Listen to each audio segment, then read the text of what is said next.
Everybody. Thank you for coming. Nice to see everybody. I just want to start by saying with the recent passing of Queen Elizabeth II, she was the longest reigning monarch in British history and leaves behind a monumental legacy.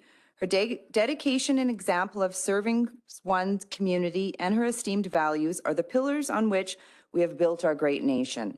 Drayton Valley joins the cities and countries of the Commonwealth who mourn the loss of such an important leader and her devotion to service. Throughout her reign, we were privileged to welcome her late Majesty to Alberta on many occasions, and she always brought with her a warm compassion for our people. Flags at the Civic Centre will be lowered to half-mast to honor her exceptional life and dedication to humanity. So then I will move now on to our land acknowledgement. We acknowledge that we are gathered on Treaty 6 lands, a part of the traditional territories of the many First Nations, Métis, and Inuit in Alberta. The town of Drayton Valley is grateful for the knowledge keepers and elders and the stories and teachings that they share of these lands and its people. If I could ask everybody now to stand for the singing of our national anthem.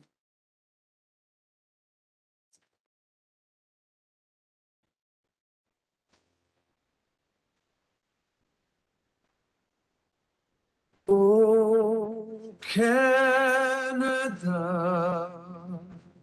our home and native land, true patriot love, he on our sky,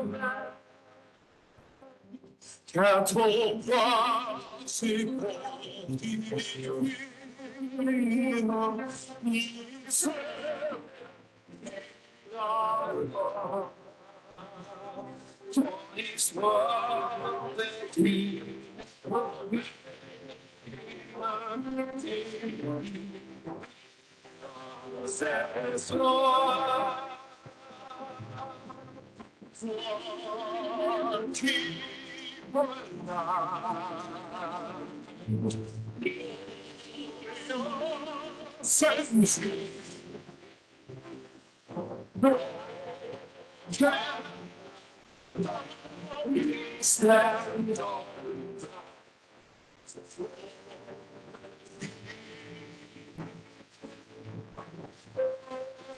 yeah, please stand on.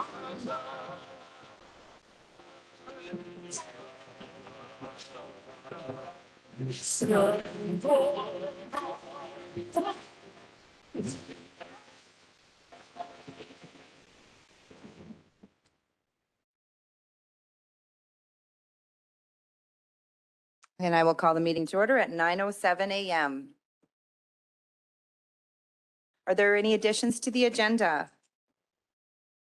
Thank you. The administration has 3 additions to the agenda. In order to facilitate one of the general manager's participation in a meeting over at the Aquatic Center, we'd like to suggest that our first item, which is the new Aquatic Center Amenity Sponsorship Rights Agreement, be added to the agenda as for 8.3. Okay, sponsorship rates 8.3. We'd also request that the ICE rental rates January 2023 to April 2023 be added as 8.4. Okay, 8.4 ICE rental rates. And our third addition is the rural renewal stream. And we suggest this one could be added as 8.9. Okay, At the end of the list. Shuffle, I guess, everything from 8.3 down, and 8.8 will be the rural renewal stream. Yeah. And then we'd additionally request that the closed session, section number 9 of the agenda, be moved to 1 p.m. to accommodate that meeting as well. Okay, closed session moved to 1. Did you get everything, Sabina? Okay, perfect. Thank you. Is there a member of council that would like to adopt the agenda with the 3 additions? Councillor Sheriffs, all in favor? That is carried. Are there any corrections or amendments to the August 17th, 2022 regular meeting of council minutes, August 17th, 2022, non-statutory public hearing minutes for development permit application DV22-016? None. Is there a member of council that would like to adopt these? Councillor Gamana, all in favor? That is carried. Before we start with the public hearing, what I think we'll do is you have number 5 is the public hearing on your agenda. We will move into our delegations as we have Staff Sergeant Aaron Matthews here and the future acting Staff Sergeant. Maybe what we'll do is we'll get you to come up and give the Drayton Valley RCMP stats. That way we can move into the public hearing and then right into the decision items, as we have several people here today that are here to participate in that. Good morning. Welcome. How are you? Good, how's everyone? Good, thank you. That's good. So, yes, soon to be acting Staff Sergeant Hoopmer. Right now, he's Sergeant Hoopmer, but yeah. Well, welcome. We're looking forward to it. We're very sad that Aaron's leaving selfishly, but we're very happy and we'll be welcoming you with open arms. So when we go over the statistics, of course, there's been some things that we see that are increases.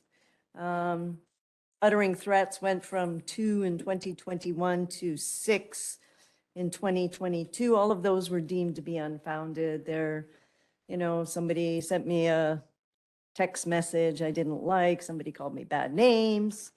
Somebody said bad things about me on Facebook. Those types of things. There were no real actual threats that would meet the criminal code definitions. So therefore, they were all considered to be unfounded. All parties are, of course, spoken to and said, don't do that. So with break and enters, we did have a large increase there. It went from 5 to 11. We did have 3 break and enters, or 1 attempted break and enter to the aquatic center, and 2 successful. We did manage to get 2 suspects and charge them with regards to that. We've had break and enter to St. Anthony School, which really wasn't, it was, but it's not. It was a previous student who got access through an unlocked door and just wandered around the school, but there was no actual damage or anything done and nothing was taken. And the rest of them were basically compounds, sheds, garages, which is, again, sometimes we can lock things and they get broken into. Sometimes we leave things unlocked and they get broken into because it's a crime of opportunity.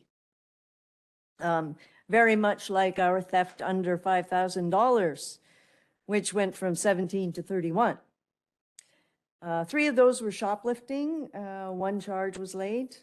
20 of them, however, were theft from vehicles, which various items were stolen: laptops, wallets, purses, and 11 of those were from, that we know of for sure, confirmed, unlocked vehicles. So again, crimes of opportunity. We've had numerous calls where people are checking door handles on vehicles, on streets, etc. And if they're open, they're going to take whatever they can get. So a reminder to everyone, lock your vehicles. Don't make it easy for individuals to make you a victim of crime. Frauds, again, are still on the rise, and a lot of those have got to do with the scams that I discussed at the last meeting. People being called saying whether or not you have a warrant for your arrest or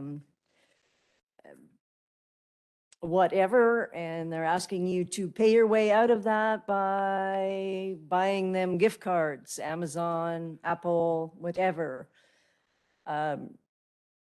Most law enforcement agencies don't accept Apple gift cards or Amazon gift cards as get out of jail. So just know that those are scams, okay? Don't fall for them. It's a scam. I know there have been some instances in the past where people were calling again about your grandson's in jail, your granddaughter's in jail, they need, bail money, send us X number of dollars. Just, don't get taken in by it. And if somebody says that you have won $1 million, but in order to get that, you need to send us 3,000. Well, like the story goes, if it sounds too good to be true, it normally is. So don't fall victim to that. We did have 17 mental health calls, and 2 of them were transported out of the area. RPACT, we are still working very closely with the RPACT team out of Rocky Mountain House.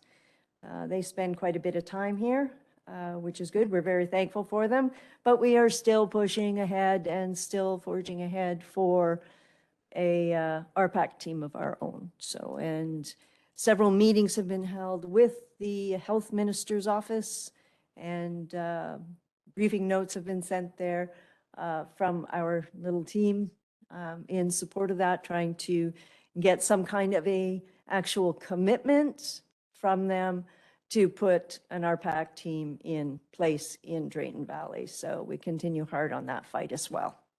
So anything, or did I cover You everything? pretty much covered it all. You guys have any questions? Thank you very much for that. Are there any questions this morning? Councillor McGee? Good morning, Aaron and Sergeant Hooper. Am I right on that? Hootmer. Hootmer? Yeah. Got it. So I'm curious about a number of things. There seems to be a growing concern in our community around our homeless. And so my question is, are you noticing an increase of our homeless, and are you noticing that there are it's getting more serious in the sense of and I'll say that I'm getting personally a lot of pressure from the community, and I'm concerned about that. So Well, if you want, I'm going to let Ryan talk to, for instance, the latest splurge, which was done about a week ago on tire slashing. And Ryan can speak to that, Yeah. because we do have a good news story about our homeless with regards to that. Yeah, I can answer that. I haven't seen an increase. Most of our homeless population is from here, and we haven't added any new, nor have I seen an increase in the crimes they're committing. It's kind of stayed the same for the last couple of years. I think they catch a lot of flack for a lot of stuff, and I don't think it's them, to be honest. Like, for example, our most recent tire slashing, I know they caught a lot of flack first, that the homeless population is out of control, and that was a couple of kids from town. That investigation is still ongoing. I can't speak too much, but there are charges pending on that one against an 18-year-old kid and a couple of youths. So, but yet right away, that was kind of put on them. And to be honest, it was 2 of our homeless people that citizen arrested those 2 and stopped that from happening, or who knows how many. Right now, I think we're at 21 vehicles, and who knows how many we would have got to. Wow. But it was 2 of our homeless population that stopped that from happening. Yeah, so to answer your question, no, I haven't seen an increase in the number of people we have living here, and I don't think the crimes with them are increasing. We have seen, the theft from motor vehicles. I think we saw a little increase in that, but I don't believe that is our homeless population. We have some video of the people doing that. It's not our homeless population. It's young, looks like 15 to 20-year-old individuals that are walking around checking door handles. And I mean, if you say you lock your vehicle, but if you forget 5% of the time, that means if they check 100 vehicles, they get 5 open. You can check 100 vehicles pretty quick. So it's kind of is what it is. So Ryan, any advice for elected officials? Because we're actually getting now a lot of pressure to do something. And the sense, we had a meeting just yesterday, that where the comments were that the RCMP, their hands are tied, they can't do anything about it, and it sort of got, the meeting got a little bit carried away, I thought. But we still need to address it somehow. And there's a good news story, and I think that's a great story. And I think we somehow need to get the message out that if you, because you're there, if you don't see that growing population or notice it, then I think we need to get the message out. So just looking for some advice on that. Yeah, I agree. I think we need to get the message out. I know there's, Town hall, yeah, whether it's a town hall or, yeah. where those questions can be addressed directly. Yeah. I'm just wondering, we have a meeting coming up on October 4th. Yes. I'm just wondering if there would be an appetite to have it opened. You know what I mean? And then there would be that opportunity. You could open it up to the public, because that's one of the things we heard as well yesterday was, the residents aren't aware of what's going on. And I had said there's a lot of consultation that's happened in the past in regards to things that, resources and things that have been added throughout the community. We've done a lot of engagement. So, if we can continue or get that out, it's good to hear that. I know that there was some rumors going around that it was the homeless. Now to hear that, they were the ones that were aiding in it is definitely a good news story. Like Tom said, we do get a lot of pressure, and I think it's increasing right now. It does seem like, even to us sometimes, that our population is growing, right? So we're wondering what's changing, what's happening, who's committing the crime. We'll be going into colder temperatures right away, so things will start to change again, right? We want to make sure that, our most vulnerable population is protected. But we also want to make sure that we're being respectful and mindful of for all the members that live here in the community, right? So that's something we get is, if they're committing the crime, then, are they being held accountable? Are they being charged, right? So, And I can certainly say, yes, yeah, I mean, if they're accountable for something and we find out, then, through our investigation, they do get charged. There's, we don't just say, oh, never mind, it's okay. I think I did speak with Rob and Tom yesterday regarding issuing tickets to the homeless people for noise.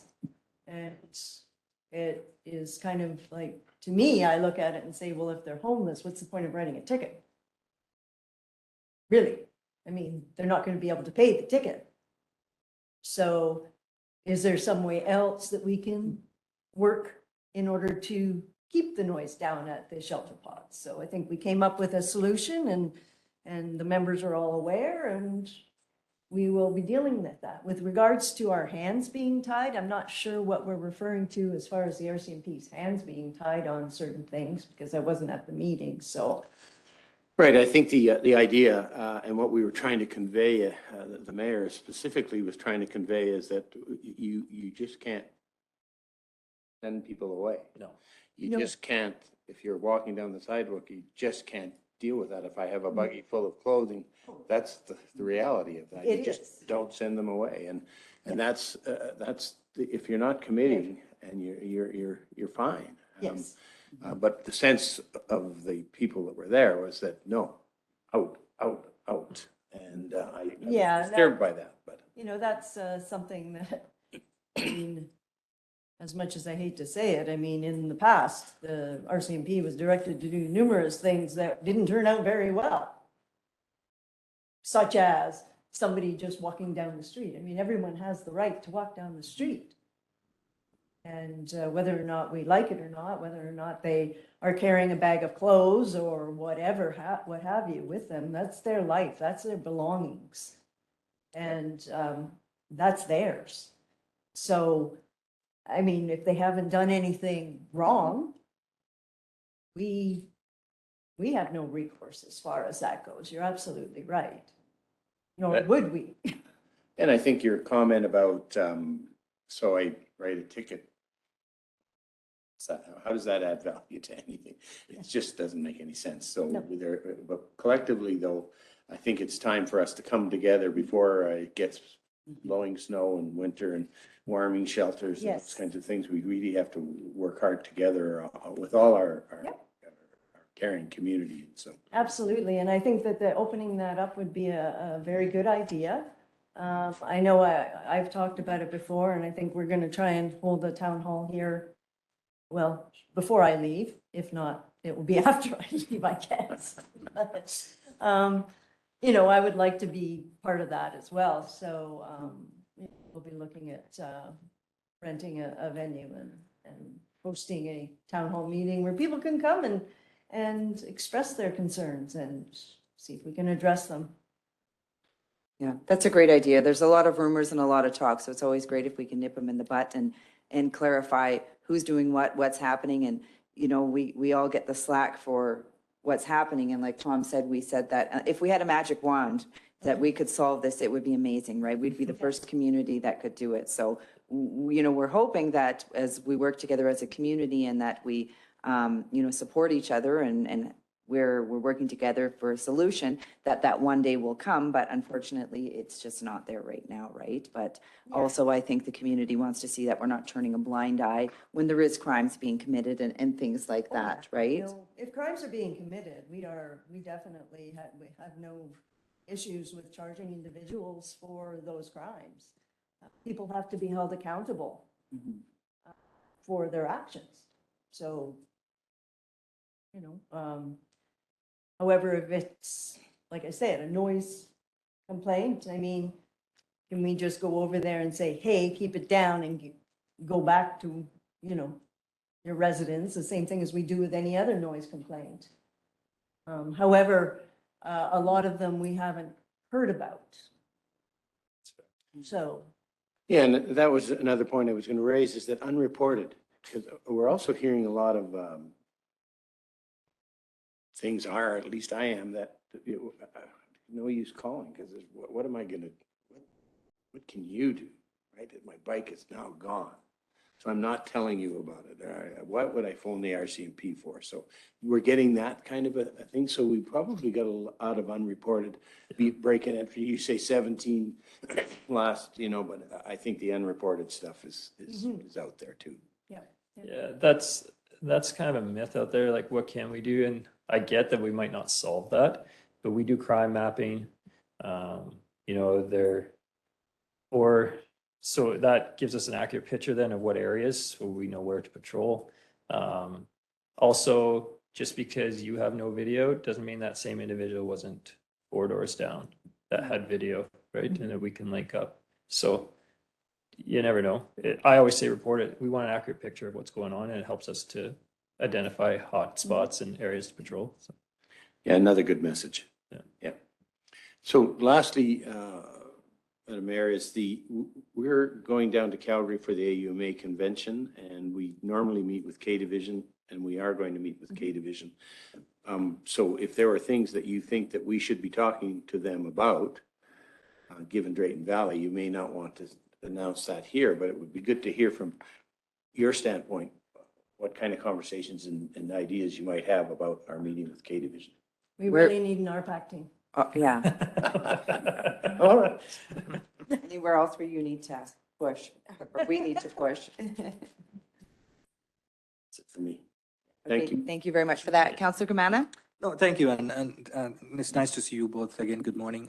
Just wondering about vehicle thefts. You know, what I've seen a kind of a pattern where there's spurts and there's low times and all that. So I'm assuming it's because there's some prolific offenders back in town. So wondering, you know, when that happens, do you get some kind of a notice, and you know, are we monitoring their activities, or what's kind of a game plan do we have for that?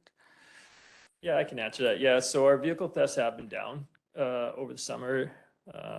That is, vehicle thefts are very much prolific vendor based, even down to the make and model. To be honest, certain guys steal Dodges, certain guys steal Fords. So yeah, we are monitoring. We work pretty closely with the Central Alberta District Crew Team because there's a portion of guys that come out of the Breton Thorsby area, Buck Creek area. So we work with them when they get out and monitor them. We have a couple guys that are out right now that we're monitoring. And then same thing with you know, our Western Alberta District and coming down from the Evansburg area. But Uh, So yeah, there, currently there are a few guys out that we are closely monitoring. Thank you. Any other questions? Just one last question. There is an Alberta Crime Prevention Grant that I've been receiving emails on. Are you eligible to apply for that? Or just when you talked about cameras or lighting and things like that, I was just wondering if the RCMP themselves can apply for any sort But I of, will look into it for sure and see. yeah, I can even forward it to you too. Sure, that would be great. Yeah, the deadline's approaching September 30th that I was getting it. I know I had forwarded it to our, what is our internal committee? Oh, the safety committee? Yeah, I had forwarded it there, so I'm not sure if you received it, but I'll forward it to you and just see. There might be something, right? Yeah, absolutely. Okay, if there's no other questions, thank you very much for coming. Thank you. Thank you for have all a that you do wonderful in the day. community, and you too have a wonderful day, and we'll see you again soon. Yep. Like, Okay, we will move into now our public hearing. September 14th, public hearing. Agenda for proposed amending bylaw 2022-08D manufactured home regulation. Mr. Ken Moit, as we move into the public hearing, I will start with the statutory public hearing. I will declare that the public hearing is open at 9:30 a.m. for bylaw 2022-08-D, amending bylaw for manufactured homes. Those present today are council, myself, administration, members of the public, and those online. The purpose of the public hearing today is to receive comments, concern, and questions from the public regarding proposed manufactured homes text amendment changes to land use bylaw 2020-12D. Administration is proposing text amendments to the land use bylaw as it pertains to manufactured homes. The proposed amendments include the addition of various architectural design controls for manufactured homes and their sites, specificity on when permits and inspections are required, removal of manufactured homes as a discretionary unit from RGen Residential General District and RMLT Residential Multi-Dwelling District, and notification of the bylaw, requesting comments from the public and advising them of the public hearing has been provided in accordance with the Town of Drayton Valley Bylaw 2018-07A. To facilitate the public hearing process, any comments received, written or verbal, will be presented today as a package at the time of this public hearing today. I will now call for comments from administration. Thank you, Worship and Council. Administration doesn't have any comments at this time, other than first reading was received by Council on July 20th. And so this, we're looking at second and third reading later on in the meeting. Administration did not receive any written submissions for the public hearing at this time. And happy to answer any questions you might have. Perfect. Thank you very much for that. And I'll now call for comments from the floor.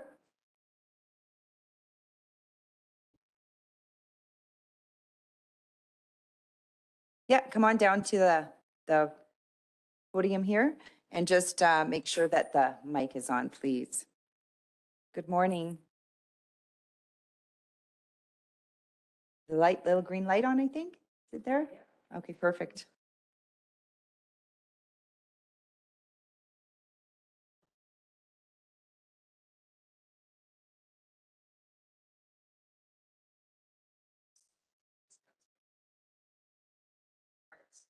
First and foremost, the background.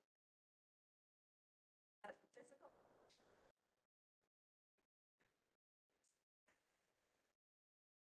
And deteriorated over.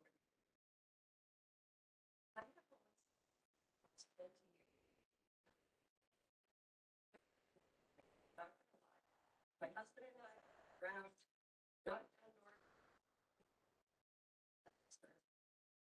several months, but we cleaned sort of over. Everybody's paying on time, and then and I was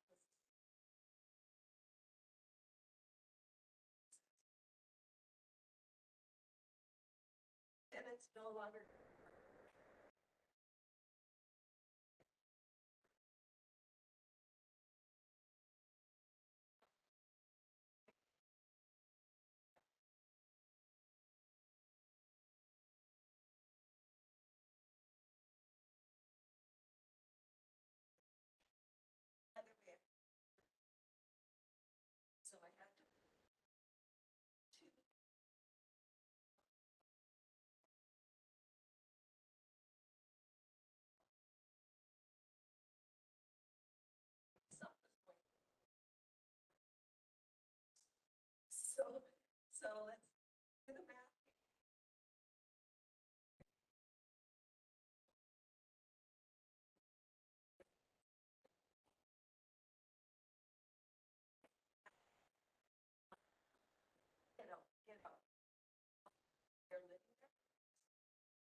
took me almost 2 years.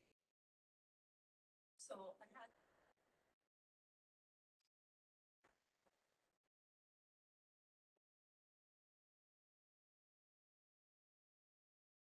Usually.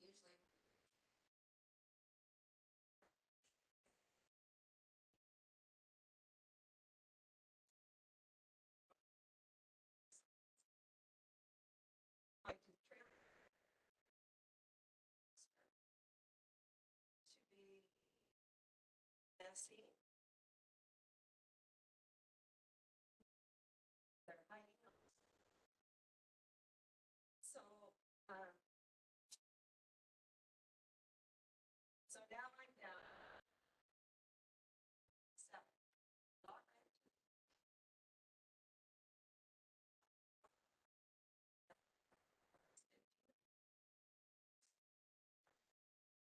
Now you want to propose.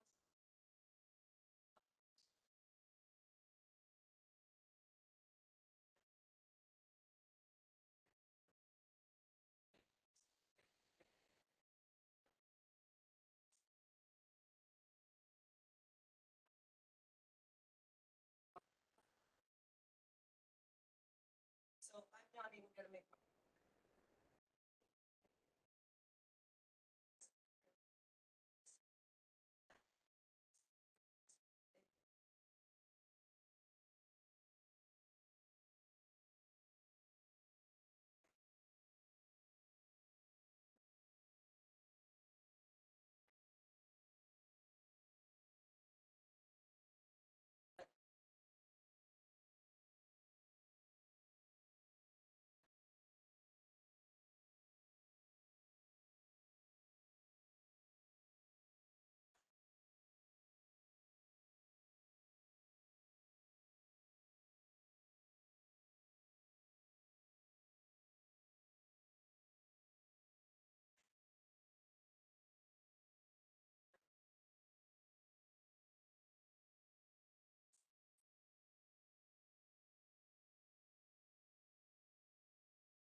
Be to think of them.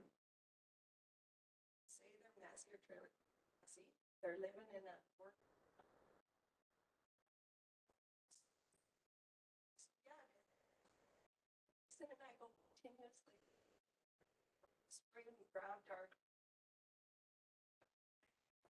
Hey, everybody, today's cleanup. Their stuff to the bucket.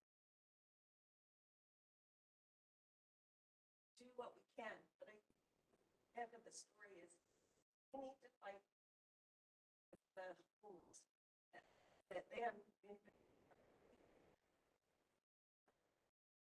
I've come to the town.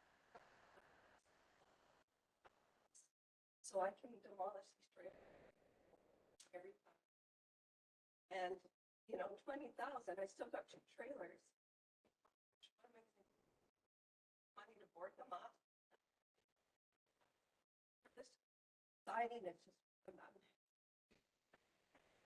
I would like us to gather, agree about, oh, no.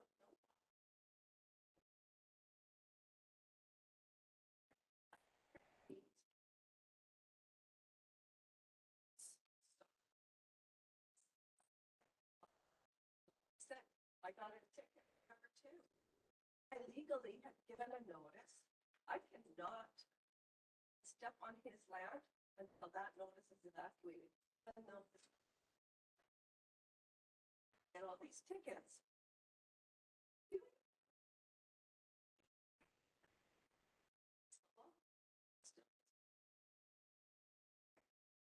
Landlord and tenant act. Not the same as a rent. My final thing I'd like to say is why very small.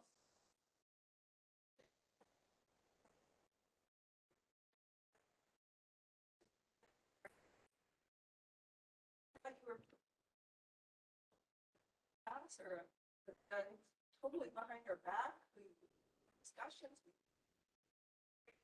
Now we're on the final.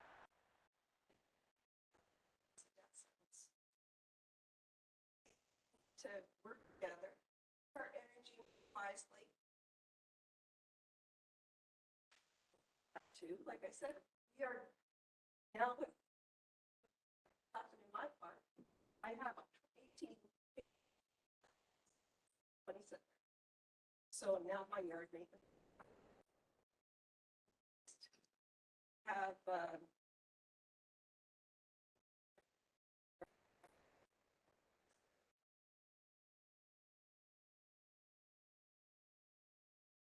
around some of my tenants and be there. Like it's not doing it. It's to work together. I mean, help me.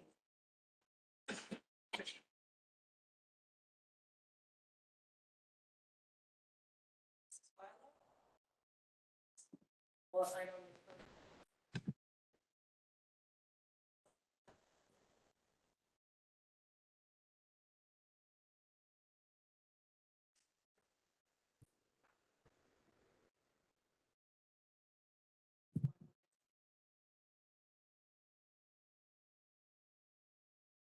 Thank you very much for that.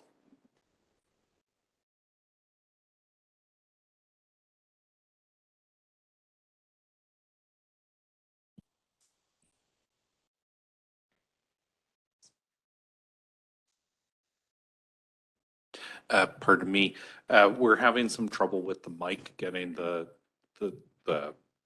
comments online. So what we're going to do, I think, is we're going to ask the speakers to come down and Oh, sit sure. in this chair. Okay. Did you want to come and say a few words? Dr. Lukmanji? Maybe did you want to come down and sit in the chair? We're having a little bit of trouble with the microphone this morning. So if you want to just come sit by our CAO there. Yeah, we can hear you. We have people that are online, so they want to be able to hear as well. Good morning. Thank you. And then they'll be able to hear you. Yeah, you can sit Good down. morning, everybody. Good morning. It's nice to be here after maybe 25 or 30 years. I thank the council to give me a chance to say some words, our point of view as a mobile home park owner on the new rules and regulation that the town is going to introduce or is trying to introduce. The owner has already been here and she has very clearly explained the problems and the cost and all the things pertaining mobile home park owners and their problem very clearly. So you are very well aware of that. The only thing I can say is that I strongly disagree with the town proposal on new rules and regulation related to mobile home parks. Nothing like this is ever introduced anywhere in the province for mobile home park. This move is business unfriendly and against the principle of free enterprise. I strongly oppose the town taking position on the edge of home to be placed on private park lots. The town should leave this to the discretion of the park owner. Every park owner wants his park to look good.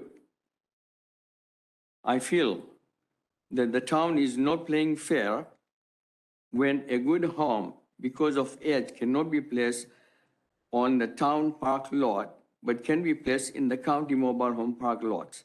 This is an unfair business practice. Rules should be same for all manufactured home parks. Why should it be different for parks in Drayton Valley? The town proposal on some issues are discriminatory and are interfering with the private investment, especially so when the town is treating the manufactured home park as a private entity. The town offers no services to the park as offered to the town.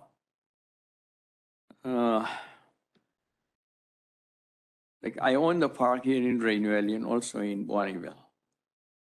And I think we are addressing all the time problems when they arise. As you know, I think our society is becoming much more complex and the problems keep on springing to the point that it disturbs the living of other tenants in the park.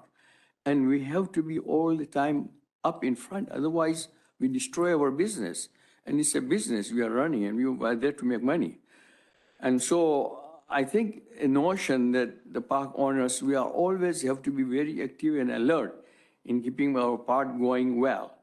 So, like my park here is, I wouldn't complain very much because we have been always, and the problem arising like in the park in Bonneville because of many reasons like COVID and the economy and the way it is situated. So, I mean, we have to be as a park always alert and if there are issues that you think the park owner can help make the park, town look better, we are here. Like we are not trying to, but you forcing something that is not palatable and is not equitable, with the area mobile home parks, I think it's unfair.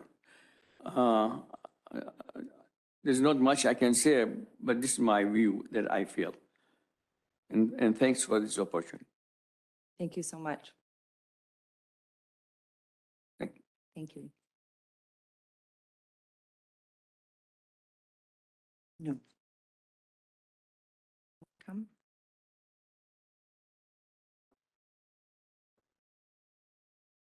Oh, okay.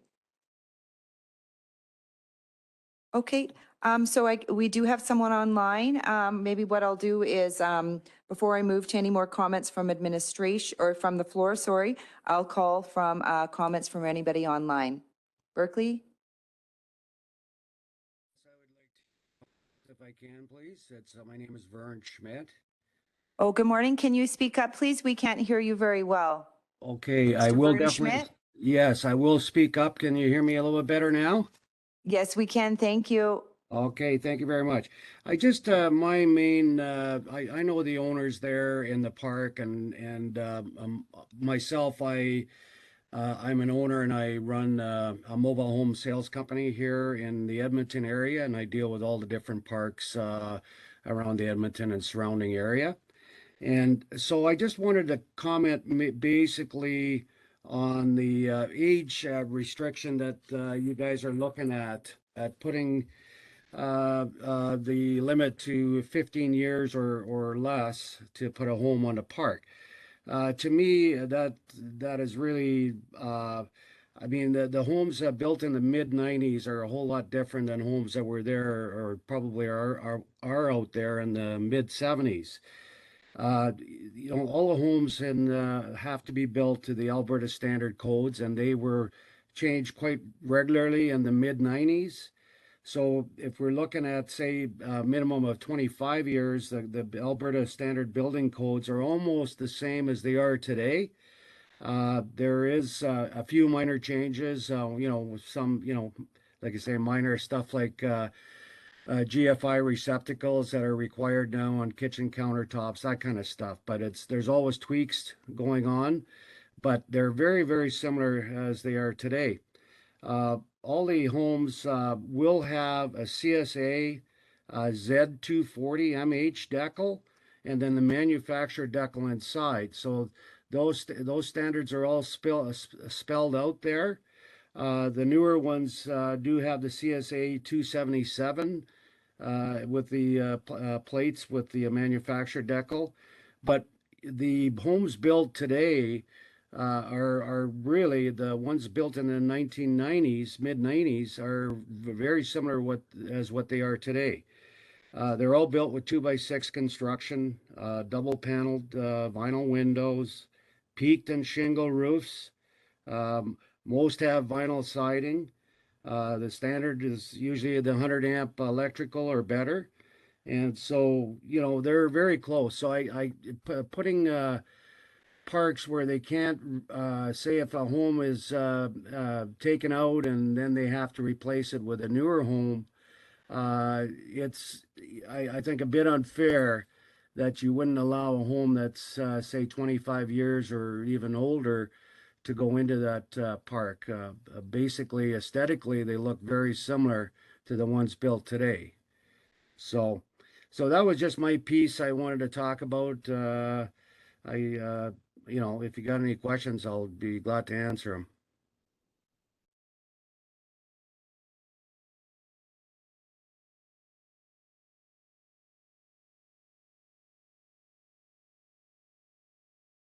Hello? Sorry, Vern, my mic was off. Thank you very much for your comments. We're just going to move now to comments back from the floor. Mr. Hamden is just going to take the mic and say a few words now. Thank you. Okay, you bet. Right now, we're just in the process of going through a public hearing. After public hearing, we'll be moving into the decision item. That's where we'll be addressing some of the comments and going through what those changes are to the text. Good morning, Mo. Morning, Your Worship, Council. Thanks for giving us the opportunity to speak today on this bylaw. I just want to start, first of all, I think there's sort of a common thread that we are in fact supportive of a bylaw. And I think I commend council for coming forward with the bylaw. It's a much needed tool. Tammy talked a lot about the limitations with the Landlord Tenant Act, and sometimes where our hands are tied, to have an additional tool and work in partnership with council, with the town, with the bylaw officers would be a tremendous help to us. And we do see that as a tool. And also want to thank Ken for all the work he did in sitting with the stakeholders in developing the bylaw and putting it together as the partnership. Even the preamble to the bylaw, which I think was sort of jointly discussed with us, basically outlined that this is in fact a partnership and it is a tool that we need. I think the main concern is the amendments to the bylaw took this from being a tool to a hammer. And that's where a lot of the concerns are coming in, not necessarily with the bylaw itself, but with the amendments. Before I share my comments, one question that came to my mind was, are our concerns legitimate or are they just personal biases that we have? And thanks to Ty, with his connections, we had two people that are more experts in the field. Vern, that we just heard a moment ago, and another gentleman by the name of John Fos from the Modular Housing Association of the Prairie Provinces. So he just sent me something yesterday, if you want to pass this to council. I'll just read his comments as well, so there's a copy for everybody. So while those are being handed out, I'll read his and then I'll just go back and summarize some of my thoughts. He goes, to whom it may concern, I am John Fos, forgive me if I pronounce his name wrong, Executive Director for the Modular Housing Association of the Prairie Provinces, MHAP. MHAP represents over 150 members of the modular housing industry in the Prairie Provinces, with about 80 members being modular housing communities that provide economical and sustainable housing for a wide range of citizens, from first-time homeowners to the retired. It has been brought to my attention by some of our members that Drayton Valley is proposing to pass bylaw 2022-8-D to amend the requirements of land use bylaw 2020-12D in regards to manufactured home requirements. As an association, we appreciate your desire to make modular housing a part of your community, since it has many benefits in creating safe, affordable housing for citizens of your community. We also stand ready to assist municipalities and other government bodies in making sure these bylaws are fair and equitable to homeowners, community owners, and the municipality.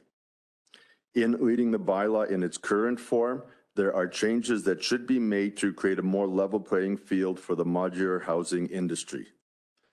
Massing and form. These design controls seem to indicate that the municipality wants to prescribe the shape that a home is built in. There's also no definition of what that standard manufactured home would look like. Today's factory built housing industry strives to create new modern looking design in modular housing in order to create communities more attractive and acceptable. It should be made clear that Drayton Valley is open to innovation in both factory built and site built house designs. To hold back one or the other to an outdated standard design seems discriminatory. Materials and color. All materials must meet code requirements when the home is built, which would mean that they are durable and suitable for the purpose. Again, forcing compatibility with other communities or areas limits innovation. Landscaping. If this change is to be implemented across all residential yards within Drayton Valley, it seems fine. It may be a little more detail to not put so many decisions on the development officer's desk. Scale. Possibly changes to reflect the lot setback to again allow for some innovation. Height is usually self-limiting because of foundation design. Age. I find this one to be very discriminatory. While it is wise to prevent very old homes from being moved in, 15 years is a very short lifespan for a home that was built to the Alberta Building Code only a few cycles ago. CSA Z240 homes have not been allowed to move into the province since 1992, and all homes built since that time have been built to the same code as any site-built home of the same vintage. So while it would be safe to say that 30-year-old modular homes would be safe and energy efficient, a 25-year limit with some discretion for the development officer to go beyond that on well-maintained homes would make sense. Maintenance. If equally applied to all residents, this is a reasonable request. Roadways. While it is nice to see well-built and maintained roadways, it's also my understanding that currently the same mill rate applies to all homes in Drayton Valley, regardless of whether they are community or on a residential street. Why should homeowners in a modular community be double taxed for roadways and for maintaining them? To do so is unfair, counterproductive. If Drayton Valley is wanting to reach goals as stated in this bylaw, if this is to be enforced, a special mill rate should be applied to make it equitable. I also believe I need to address some terminology issues that may arise as you move forward with this bylaw. In Alberta, as I have said, CSA Z240 homes have not been allowed in the province for 30 years. Although those already in the province are allowed to be moved within the province. And in our industry, we refer to a Z240 home as a manufactured home, and all homes built under A277 certification, Alberta or national code, are being referred to as modular homes. This can be confusing as both a home designed to fit into a community or park and a home designed to be placed on a residential street beside site-built homes are both referred to as modular homes. Industry continues to work at clarifying this terminology. Thank you for the opportunity to present my case, and I stand ready to answer any questions and or assist in finding solutions that are fair to all parties. So that was from the Modular Housing Association. Thank you for giving me the opportunity to share theirs. But I think it's important that, if we have experts in the area, to provide their thoughts and possible assistance. So again, a couple of the areas that were raised was the 15-year time span. When we look at the code and the quality in the 2x6 construction, to go back to the original 25-year, I think would ease a lot of the concerns that many people have, understanding that those that are already here, older than that, of course, are grandfathered.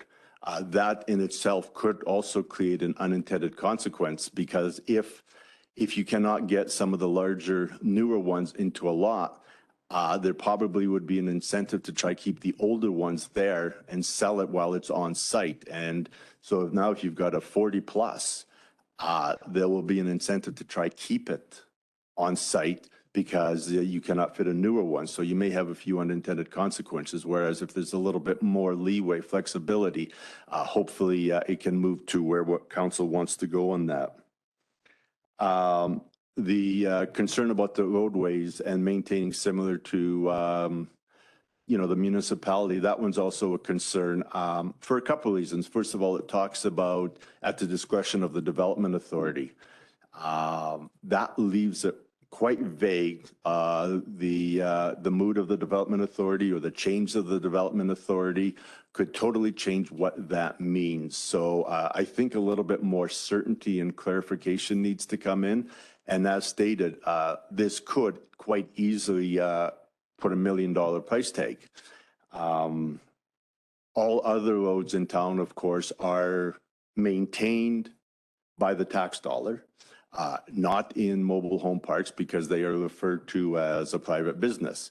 So the mobile homeowners pay a land tax. The tenants, of course, pay a home tax on their mobile homes. So there's the tax there. So they're not being covered because they're a private business, yet council wants to dictate how that private business operates as well. So it looks like it's almost a double standard on that. Of course, again, increasing costs. So those are my comments, Your Worship, Council. Again, we welcome a bylaw. We look forward to working with the council, with the community in common goal in doing what we can. But we have serious concerns with the amendments. It's my hope that council either approves the original bylaw or refers it back maybe and has further discussion with the stakeholders. But we would be very concerned if the council was to pass the bylaw as amended. Thank you. Thank you very much for that. Are there any other comments this morning from the floor?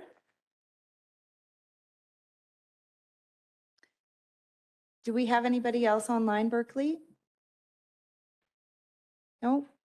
Okay, I'll just wait a couple more seconds if anybody else wants to say anything. Graham, you didn't have your hand up, right? You just had you were just waving. Morning, Timmy. Okay, wonderful. So I will declare the public hearing closed at 10:02 a.m. And I am. Yeah. So now what happens is we would move into the decision item, which is our draft amending bylaw. That gives an opportunity now for council and administration to speak to your comments and everything.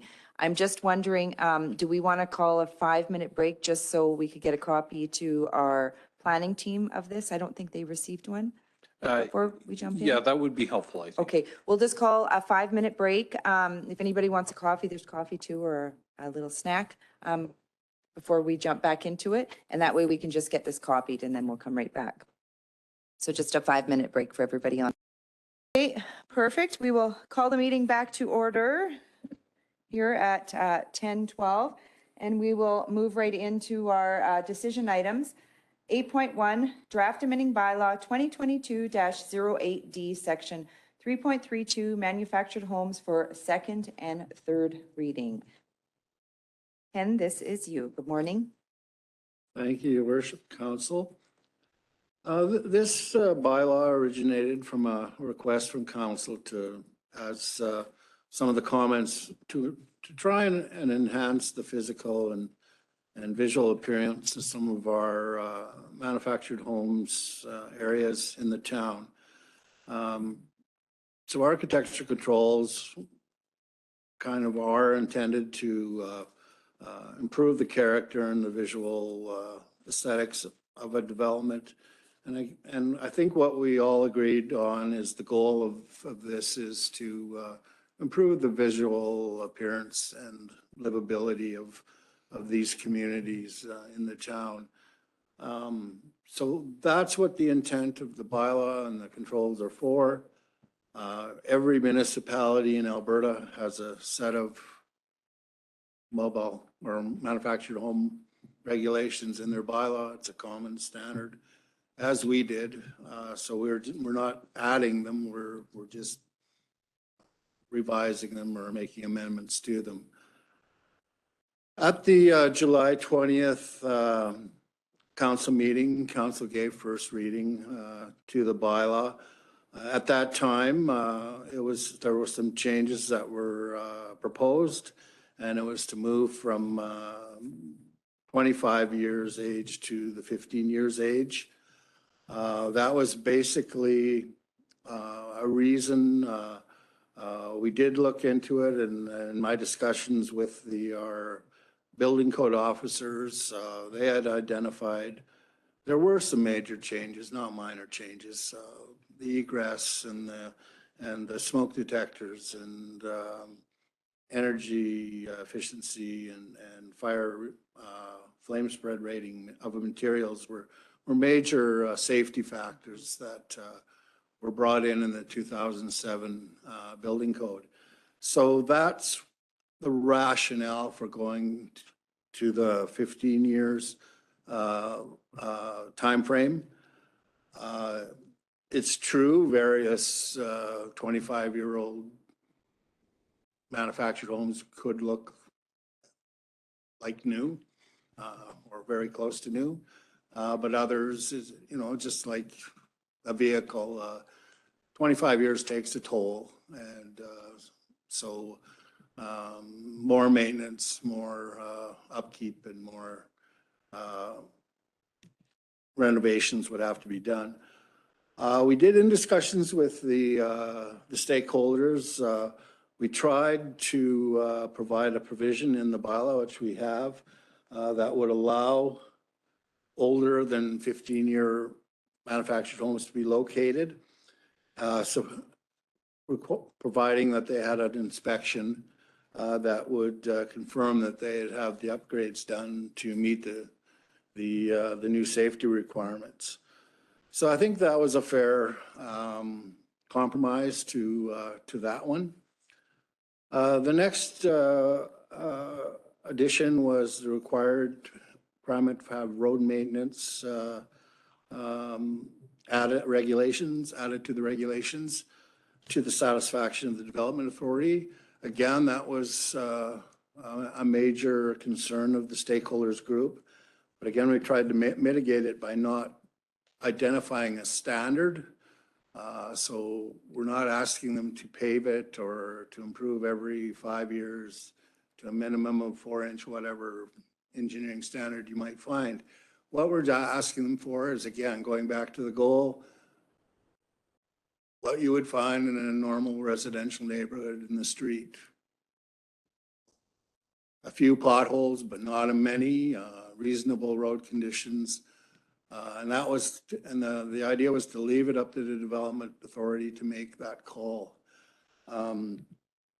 That way, we're not asking for any paving to be done. We're asking for the road condition to be acceptable. So that's maybe a confusion maybe for one of the stakeholders. We're not asking them to pave it. We're just have a nice gravel, hard packed road, with not bumps or potholes in it that you'd be able to transverse easily. Dust control, snow maintenance. Those are the things we'd be focusing on. Again, the goal, make it comparable to another area in the town. The next one we added was just to put a note in the regulations that potential owners need to be aware of all of the permits and the inspections that they might be required to do before moving in a mobile home.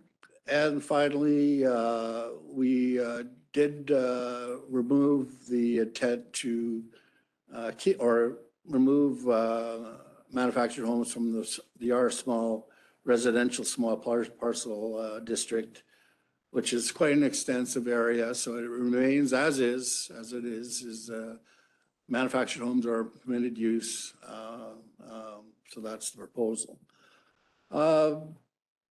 With that and those things, staff still recommend that council proceed with second and third readings as amended. We feel that what's being proposed can work for both parties.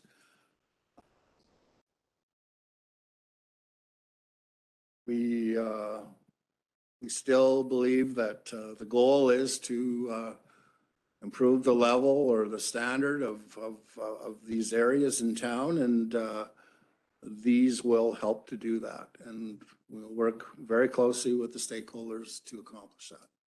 Thank you, Your Worship. Thank you very much for that. Are there any comments this morning for Mr. White? Councillor Ballas? I'm not sure if, can I address somebody other than him? You can speak to the comments if you're wanting to speak to the comments that were made this morning. Sure. Thank you. I would like to address this to Mo. John Froyce, you've got this information.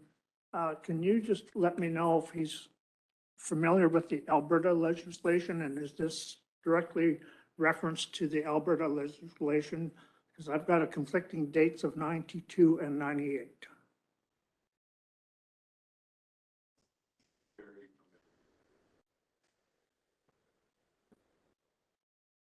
I speak from here, Your Worship? We do have people online. That's the only thing. We're having a little bit of trouble. Is that microphone not working? Do we have another microphone? Oh, right there, we think. Maybe.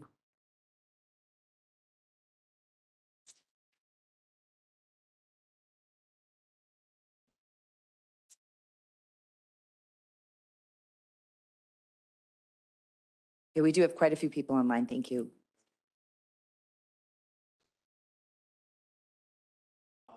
Councilor Ballas, yeah, yes, he is aware.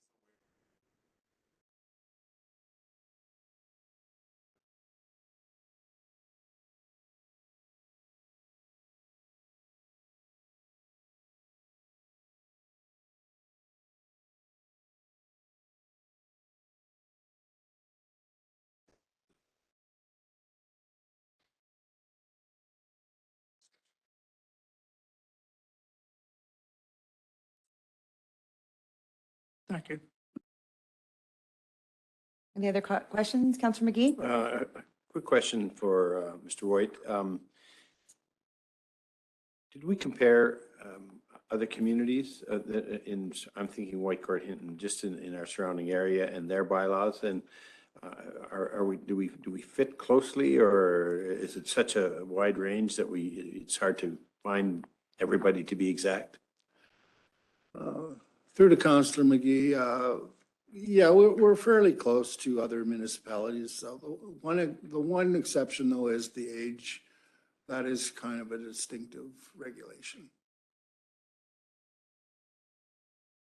And when we think about age, I was just in Kamloops and my son just bought a 1902 house, and we did some renovations on it, and it sits there and it is what it is, but it's old. And we are doing that renovation, but I think we heard today that if you think of 25 years, that may not be old for a trailer. 1902 is old, but I am concerned about the age, and I think I'd leave it at that. I don't know how we came up with a number. Well, just to respond, the rationale was to fit with the 2007 code and safety requirements. It was a difficult thing to do, come up with a number. So that's what we've hung our hat on, is making at least we have some rationale for it. We're not just picking it out of the air. The other rationale, I guess, is that, generally as mobile homes age, they will deteriorate just like anything. So unless they're upkept, that has to happen for them to remain at that level of aesthetics. So I think that's what the intent of the overall goal is, to keep these, the ones that are there, they don't have to move. They are grandfathered in. So, but we would be looking to improve the maintenance of those that are there as they age, so that their standard of appearance remains close to the new ones that come in. I'll leave it at that. I think that when we were having discussions in regards to the age as well, when you look at the CSA requirements for Alberta, all sites and plant-built homes must meet the requirements of the ABC 1997. that requires that off-site manufactured housing be constructed under the third-party certification as follows, and that is the 1998, but they have to adhere to the Alberta Building Codes, and the Alberta Building Codes is 2007. So I think where the discussion came to council is we didn't want, because these or permits come to council, they come to our planning department, we didn't want somebody to go and buy, let's just say, a 1990 or manufactured home, and they pay $30,000 or $40,000, and then they go to get it inspected and make sure that it has the CSA certification and meets Alberta building codes, and it doesn't. Then we were worried if that person now is out that money, right? So we're looking at a way of how do we all be on the same page? So we're setting, the manufactured home owners up for success, as well as the people that are purchasing it. So I think that's where we came up with the 2007, because it does fall in line with the building codes, which is 2007. So we didn't just pull the number out of our head. We did hear what was said, though, because I know that a lot of us had received calls from everybody that's here today in regards to the year. So I believe Ken went back to the table and had changed a little bit of that wording. So now that wording would say that the age shall not be older than 15 years as indicated on the CSA label, unless in the opinion of the Development Authority or building inspection by a registered safety code officer and reveals that the manufactured home has been upgraded to meet equivalent life safety requirements, smoke detectors, and egress windows.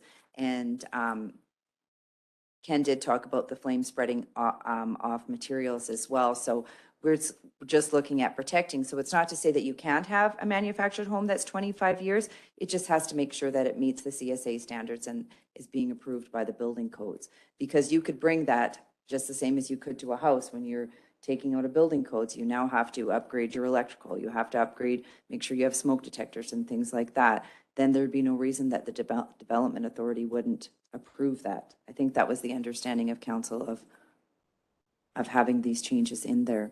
I'll go to Councillor Gamana. Thank you. Can I actually approach and ask? Okay, thank you. So, I appreciate that the willingness to work together. I think that's the whole focus of these discussions.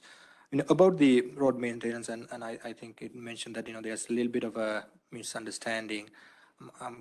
The idea is, of course, not to go to the extent of need to be paved and all that, but as an elected official, time to time, we get phone calls from residents saying that, some of the roads are not drivable. They have issues with them and all that. So just wanted to get the opinion from, as a mobile home park owner,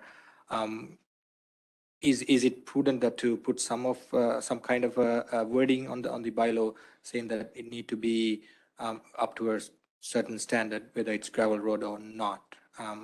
What's your opinion on that? Yeah.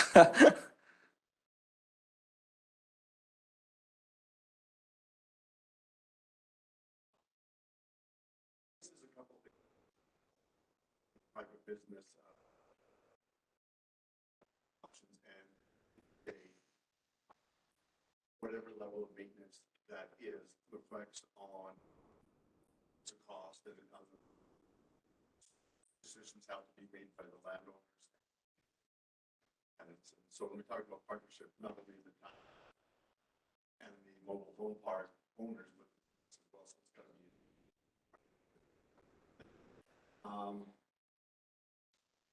Things like snow removal, all of those things have to be absolutely looked at. But again, it comes to what level of service.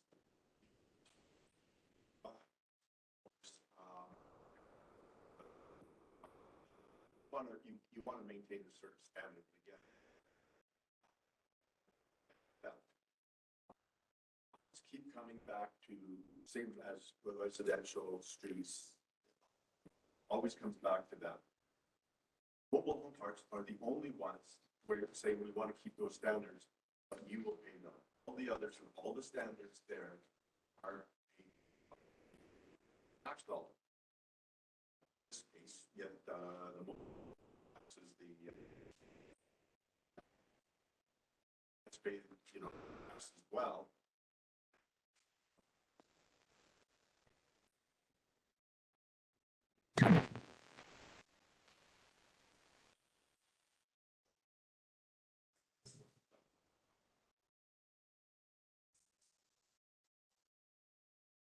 Thank you.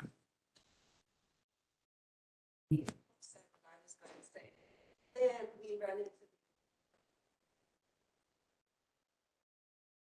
So, yeah, we get. Summer and. Try our best to keep. But once, if there's potholes, they're completely potholes, so then we'll level it out. And then they're like, oh, they're going so fast now. And how do you slow down the traffic? And you put signs like, it's a continuous flow, but yeah, we remind. Our best. Yeah. More than 5 or 6 times. They're not moving their.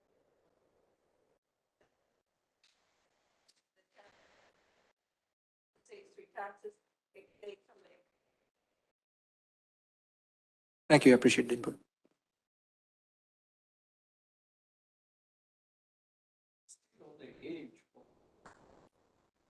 Somebody wants me.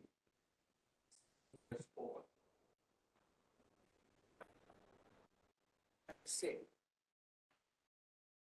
Oh, like. Allow me to come down here and inspect it out. It's not ready. So how do you handle that situation? Comments on this one? Well, I think right now we have regulations in the bylaw that require moved-in buildings to provide photos and such. What we are asking for in addition is to have it inspected by a registered safety codes officer for the safety conditions. That's what we'd be asking for. And If we- it would pass or renovated to be passed by the safety codes officer, then we would allow it in. And a picture of the CSA And it met certification. the maintenance standards and visual standards.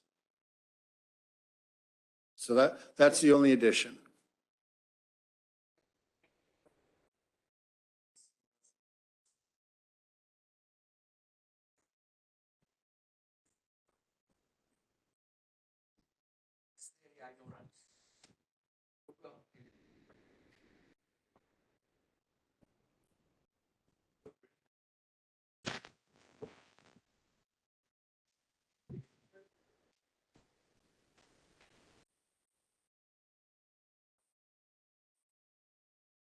Well, I think, again, we would rely on the information submitted. If there were questions we had, we would find the information out somehow. If we had to have pictures taken of specific elements and sent in, if it was a long distance move, that would probably be the way we'd do it. And the inspector would look probably at the pictures of the installation of these elements and make a decision. Or if it was in a driving distance, he could go out and I believe the consultant does serve basically a large portion of Alberta. Can I just ask a question? When you bring a mobile unit or a modular home in from another province, is it not required by law to have it inspected? Doesn't matter regardless of the year.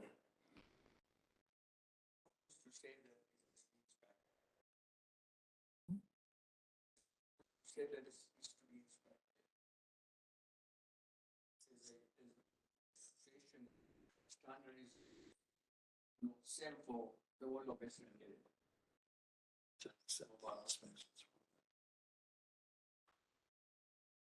Mr. Osmond?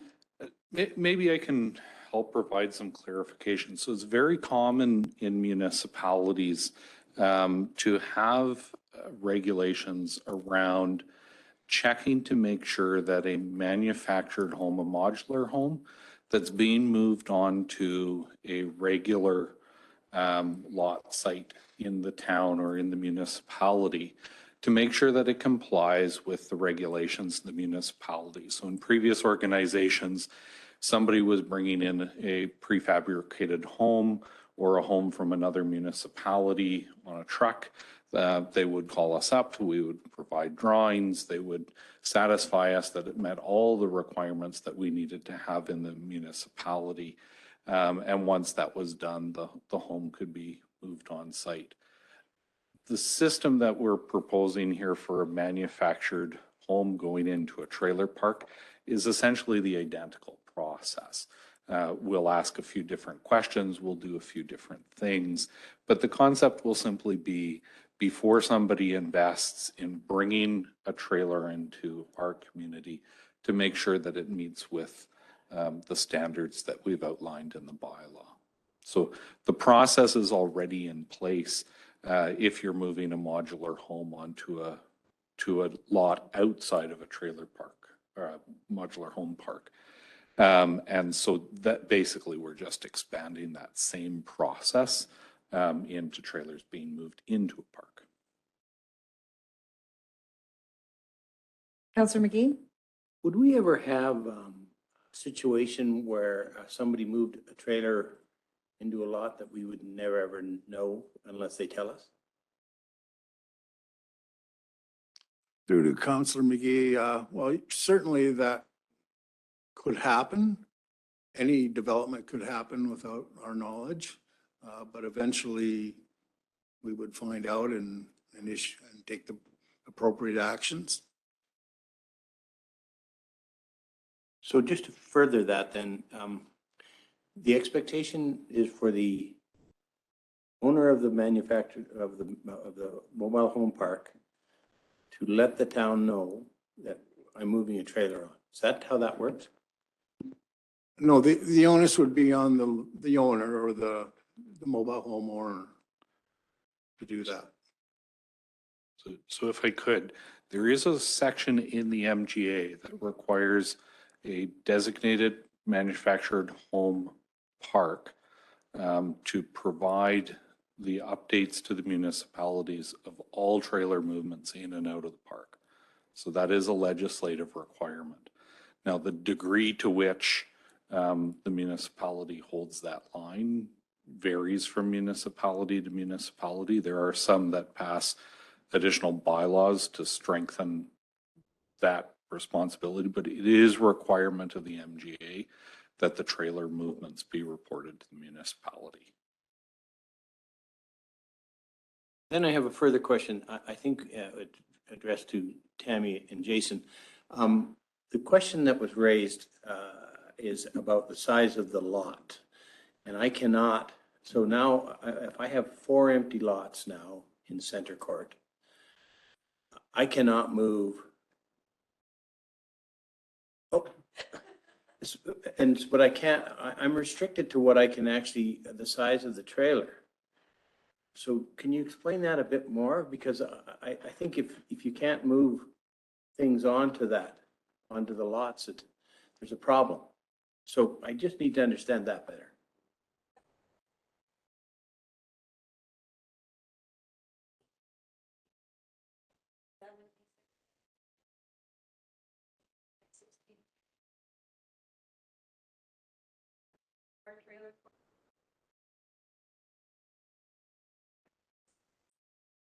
I actually moved a public trailer 25 years old. Yeah, that was about 10 years ago.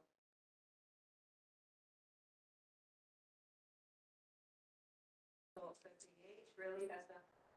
Yeah, the CSA approved. I get that. I'm not doing it.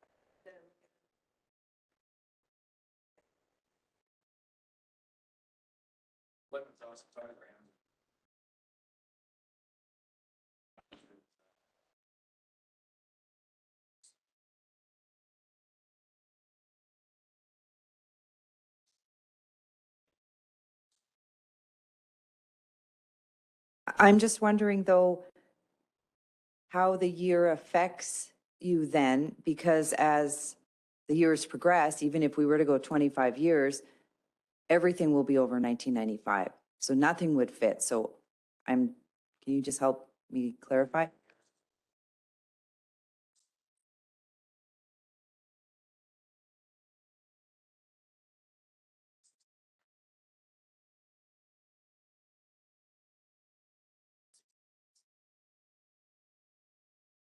So for 5 years from now, you wouldn't be able to accept anything, even if we went to the 25 years then? Is, I guess, what I'm saying. Yeah. Park models or something, yeah.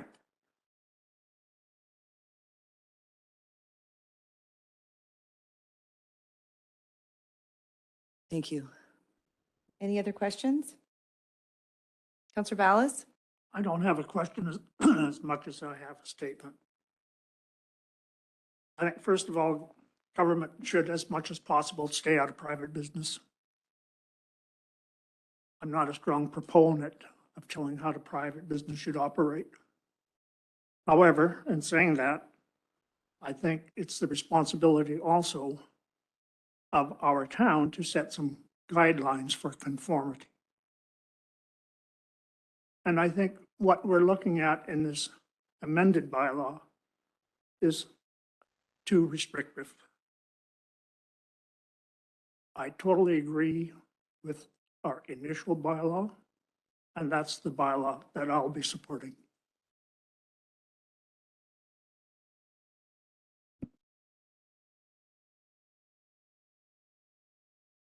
So any other questions? We're presented today with second reading with the amendments to land use bylaw, text amendments.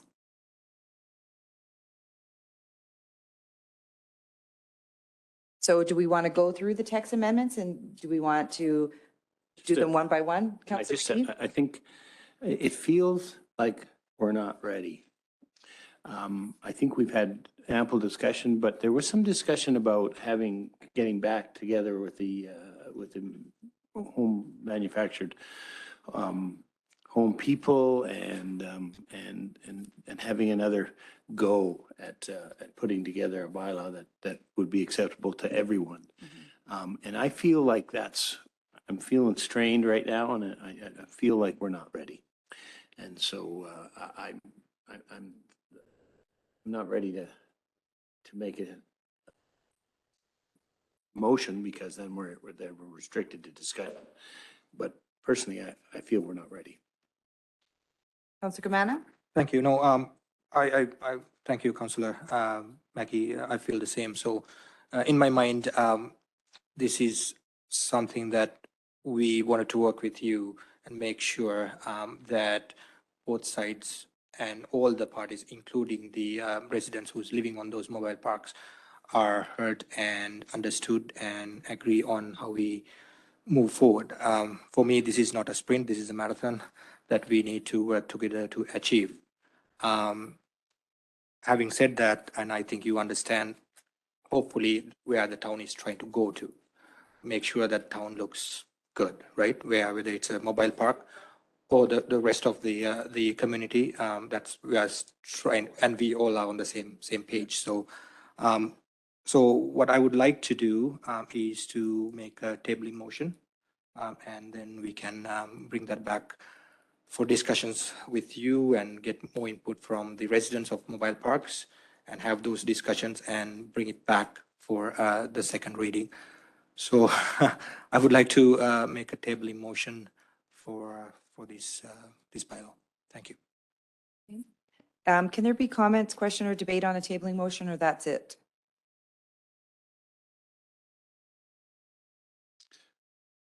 I believe you can have comments on a tabling motion.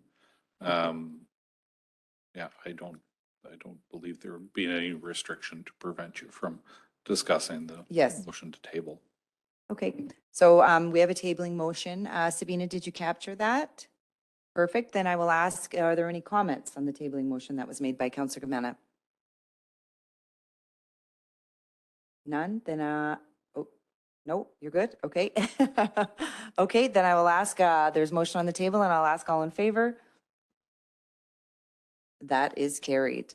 Well, thank you very much and thank you for coming. And I think that you're right. I think, you know, you spoke about being supportive of a bylaw, and I would agree that we need to have a bylaw in place, but we also need to work together to make sure that it fits not only with municipality, but with the manufactured park owners as well. So hopefully we can get together and talk about the proposed amendments here, and we can get some clarity on what those amendments will look like, and maybe it's just a matter of a text that fits better for everybody. So thank you very much for coming today. We appreciate your comments and taking your time. Thank you to everyone online that also gave your input and your comments as well. Okay, perfect. Thank you very much. We will now move on to 8.2, Draft Amending Bylaw 2022-10D, Separation Distances for First Reading. I believe, Mr. White, this is you again. Oh, good morning, it's you. Yes, good morning to your worship and fellow council members. I will be presenting on behalf of Mr. White for item 8.2, which is the Controlled Substance Separation Space Bylaw. So separation distances are a tool utilized in land use bylaws to separate incompatible land uses and minimize conflict from one another. Distances may be enacted to mitigate adverse effects such as odors, noise, or contamination, but also may be employed where conflicts fall around social, religious, medical, or another form of collective belief. Distances may also be employed between locations of the same use to prevent clustering and minimize the negative impacts on the community, real or perceived. While the land use bylaw has generally been effective at maintaining separation distances, isolated instances have crept up where they manage to emerge within distances otherwise outlined in the land use bylaw as inappropriate. Typical means by which these have emerged are when certain uses are exempt from requiring a permit or business license, or when business owners fail to notify the town prior to setting up shop. Interpretation of the operations that fall within the use classes can also be a point of discretionary judgment that may be viewed as a conflict for some and while not for others. Additionally, what uses are considered for separation vary between the liquor and cannabis, creating some leeway for confusion. Finally, large lot properties create a sterilization issue, as it is currently required to measure the separation distance from property lines, regardless of where within the site the conflicting use resides. To attempt to mitigate these issues, administration will be taking a series of measures to help better inform both ourselves and the public of what uses are present and where conflicts may emerge. Presented before you is one of our main measures, a text amendment to the land use bylaw, updating cannabis and liquor separation requirements.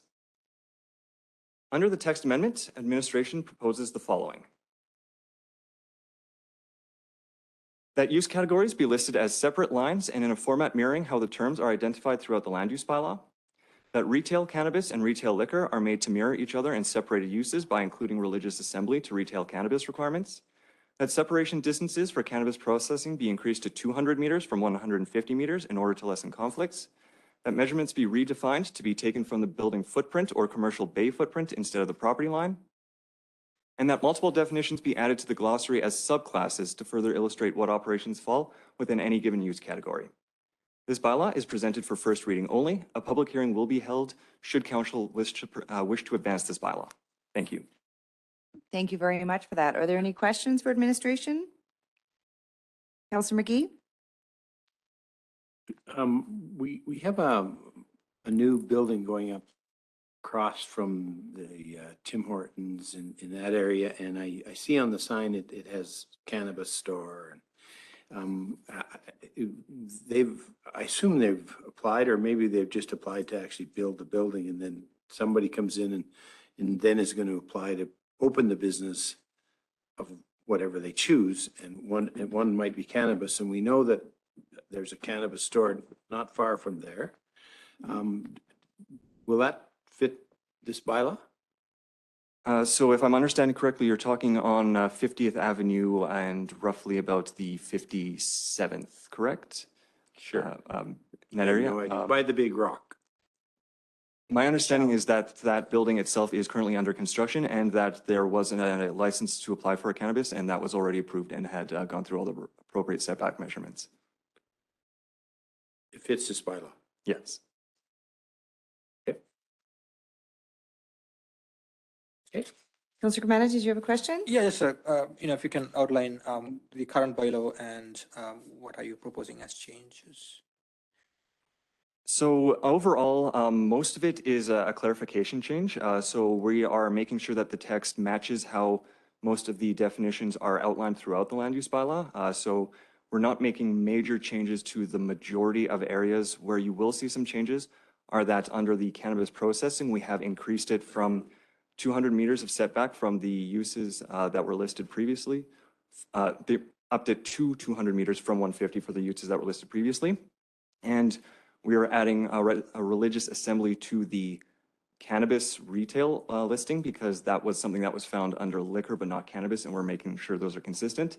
And then across the board, we are adding in stipulations to ensure that it's very clear that we will be measuring from the not from the property line, but from the building footprint, or if it's a smaller commercial bay within a larger building, then the footprint of that bay in order to do the measurements. Sorry, so just from my understanding is that we are not restricting more, we are kind of, for distance wise, we are not changing a whole lot separation distances, right? Just increase on 150. Depending on which section, it could be interpreted as an added restriction. We are upping 200 meters on the cannabis microprocessing. So it would not affect any current businesses. That would be something that would be grandfathered in for future businesses to adhere to. And then with the religious assembly added to the cannabis retail, that would be the same situation where current stores would not be affected, but any future ones could find that as an added restriction, or if a property owner at the site had a client who wanted to move in, if this were to be approved, then they would have to follow the new restrictions at that point. But if they already had a client, then they would, of course, be grandfathered in that instance. And in terms of the measurement from the building footprint versus the property line, it does create a bit of a relaxation depending on exactly where it is. It would be, of course, site specific and dependent how far it is. But that could create some minor adjustments depending on the site where they might have run into conflicts before that they wouldn't now if it was a separated use that was very, very close to that originally proposed 150 meter. Right. If I may, just one more clarification on the alcohol. It's talking about a general merchandise liquor store must normally be located 15 kilometers or more from a nearest retail liquor store. So what is a general merchandise liquor store and what is a general of sales store, right? 15 kilometers is, I don't think our town is 15 kilometers at all. And that's not something that, that's the provincial regulations that they would be required to be adhered to regardless. That goes above and beyond our land use bylaw. In an instance, what that has to do with is it's not just your typical retail store, it's the much broader distribution centers for the alcohol there, which you typically don't see in most municipalities. They're usually outside on outskirts or small areas anyways. So there would not be any conflicts that we would see in town for that. And that's provincial regulations that would be in effect no matter what, that we would implement on the land use bylaw. Thank you. I did have a question too in regards to around the alcohol where it says at the provincial level, the retail liquor store is physically separate and detached. The minimum 5-meter separation only applies to liquor stores licensed for the first time after March 2011. So we have a lot that are in strip malls. So how is that acceptable under Alberta AGLC? It would depend on when the liquor store was licensed, because there was a changeover on the provincial level, and they added in the new requirements there for the separation. So at any given example, it would be dependent upon when they receive their licensing. Ultimately, with provincial regulations, they need to get their permitting from the provincial level as well. So if the provincial level is signing off on with the plans presented, that would be something that would be at the province's discretion. We would not be actively enforcing that beforehand. So have you received licenses for all the liquor stores in town? And the only reason I say that is because there has been a couple new ones, right? And they're not 5 meters detached. So I was just wondering, even though it might be Alberta legislation, could you just open a liquor store without letting anyone know? They should be required to go for all the licensing, so the development permit based on our land use bylaw, and then they would also be required to go through the AGLC process as well for the AGLC in order to license them. So if they have not gone through the process, then they would not be operating as per the provincial requirements, and usually the development permit has a condition on there that they receive AGLC. Okay. Councillor Ballas? So if the past use was a liquor store and they closed and then the next owner also continued with the liquor store, that's grandfathered? Typically, it would depend on how that closure happened and what the gap would be in between. Usually, the expected period is about a 6-month window. So if it was to be shut down and nothing was in and came in over after 6 months, then that grandfathering clause typically does not apply in those instances. So even if it was vacant for a period of time, they would likely be required under the new ones. If it was immediate after, such as a change of ownership or a change in name, then it would be a continued of the use.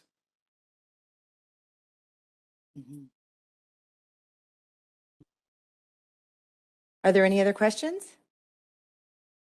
Is there a member of council that would like to, Councillor McGee? I would make a motion that council approve first reading for amending bylaw 2022-10D. Thank you very much for that. Are there any comments, question, or debate on the motion? Councillor Gumana? Thank you. So 150 to 200, why was that proposed? And just a little bit of a background on that. The background from that was that there was a directive received from council that in regards to the current operations that we had in town, that there were still some externalities felt in the surrounding area, despite it being in the proximity that adhered to land use bylaw. So it was proposed for an extra 50 meters on there to help further mitigate those issues that we had heard about. Councillor Ballas? When it comes to the aroma, I don't think the 150 meters or the 50 meters is going to make a whole lot of difference, but it's a good faith move. That's for processing, though. Yes. It's different, yeah.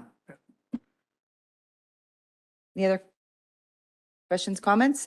There's a motion on the table that council approve first reading for amending bylaw 2022-10-D. I'll ask all in favor. That is carried. Thank you very much.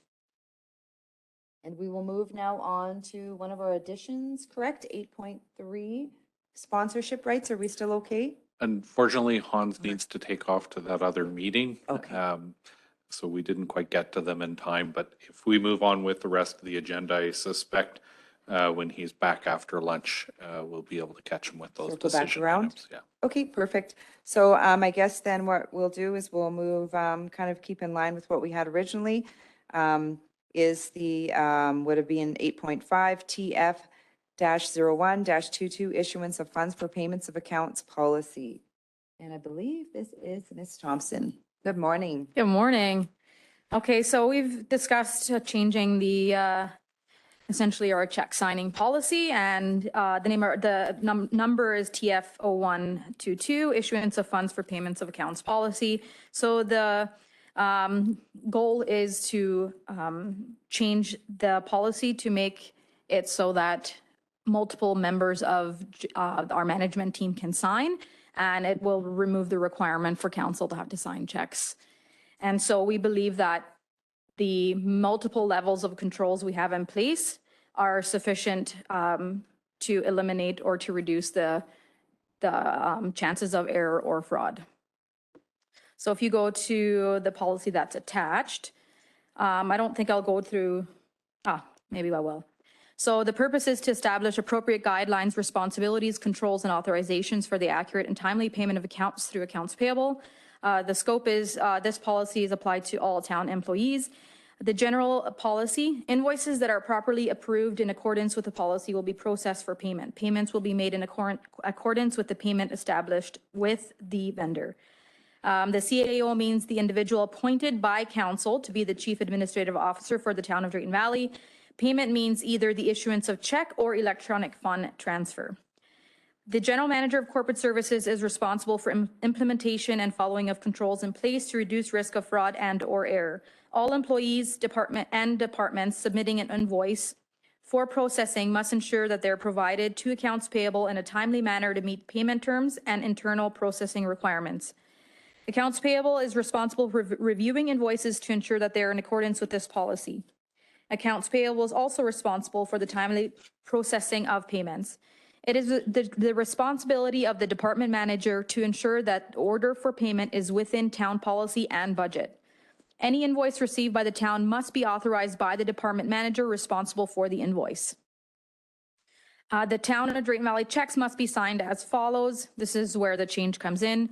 A first signature be the CAO or general manager.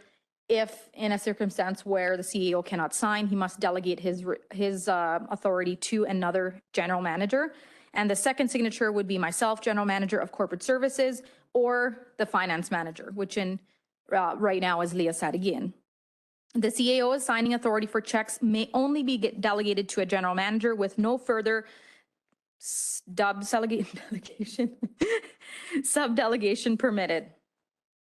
Let's change that. The mayor and council shall receive a monthly check register. So this would be the registers that your guys are already receiving.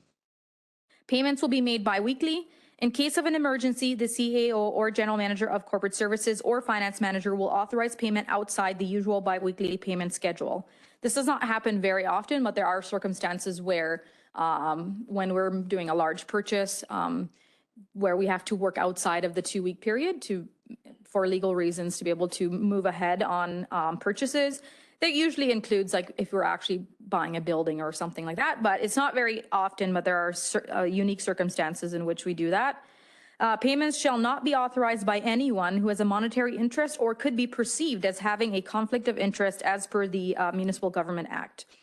This policy, upon approval by council, shall become effective October 1st, 2022, and shall repeal any and replace all policies previously adopted by any town department or facility, including but not limited to issuance of checks for payment of accounts, TF 0396.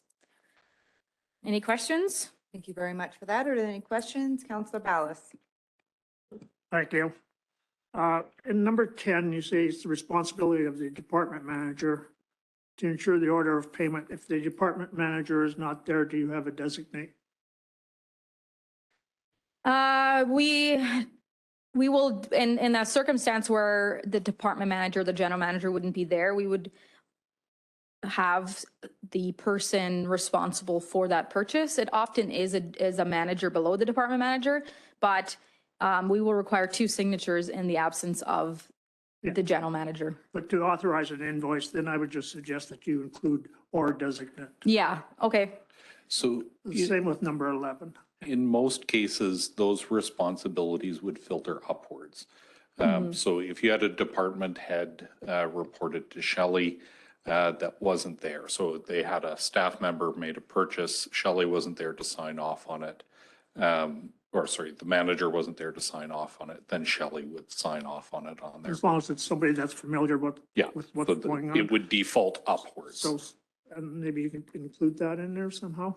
Yeah. And secondly, where it says mayor and council shall receive a monthly check register, why can it be bi-weekly when it's done? Yeah, there's nothing saying we can't. Just to reduce the number of times that you get emails from in this nature, that's the only reason I would do monthly, but there's nothing saying that. I often do them bi-weekly, but don't always get to it, and I do them monthly. If that's important, it really doesn't change very much on our behalf. That would be my preference. I'd sooner have something that's relatively current.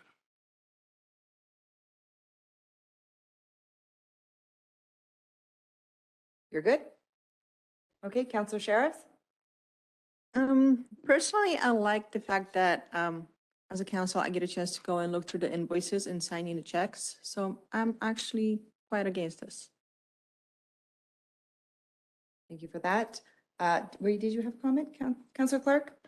Yeah, I was sort of along those same lines, just in the sense that, with respect to the pool, we've had counselors identify issues, after they've gone through the many layers of people we have, including the person we have designated to that particular project. So when we talk about checks and balances, this is a check and balance. And yes, we have a whole bunch of steps along the way, but again, we've missed a few things. Using, if we sort of remove the counselors from the equation, those would have been missed, right? To the tune of thousands of dollars, right? So it's not just, small dollar values. Councillor Kamana? Thank you. I guess I have the same sentiment. I know, I appreciate the work that administration is doing to make sure that we are following a procedure and making sure there's not fraud happening and all that, but it just takes once. Having a separate entity like council looking at it closely in my mind is my mind as well. With the personal experiences that I have, I'm not in favor of this motion. Mr. Osmond? So I had 2 comments. The first is that administration's intent here is to continue the formalized process of having council review. And so our intention was to keep the same schedule, but not to have the responsibility to sign off. The intent there is that it takes a series of background knowledge about the budgets, the departments, to understand who can authorize even the operational expenses. And not all of that is available to council at the time of the review. I know that there are times when council will go through a list and have questions or flag things that don't look right. In the vast majority of the time, I don't want to say every time because I know that's probably not correct. These have already been flagged by administration. And so if I cited one of the large bills having to do with a progress payment for the aquatic center, there was a series of the elements that were inside the progress payment that had already been turned back to the contractor to be addressed. So they had been picked up at the earlier level, but there wasn't a note on it to show that those had been redirected. And so they were dealt with as a credit back against, rather than as if you know the size of those progress billings. If we turn them back, they essentially have to undo them and recreate them, where if they fix them by credit entry, then it saves having to go through and redo a $1.2 million progress payment. So I certainly understand that concern is there, but we do have processes in place. We do catch those. And there are lots of times where it's simply a clarification explanation required. And again, we want to keep that process of having council, I believe it's just a straight up rotation for having council review those batches. But just detaching it from the signature piece, because the signature piece has to do with the operations of the organization. And again, for the authorization, that piece is there. So certainly recognize that council will decide how we do this, but I felt that information would be helpful to the decision. Perfect. Thank you for that. Councillor McGee? Question on the signature. Does that take the responsibility away? So there is the responsibility for council is to establish a budget for the organization. The responsibility for ensuring that our payments are appropriate and match that budget are administration's. So there is no liability to council to catch financial fraud in the organization. That's an operational component, and we have many tools on how to deal with that. So I think that's a misconception that you would have that responsibility. But essentially, the end result is that on either path, you don't have that responsibility.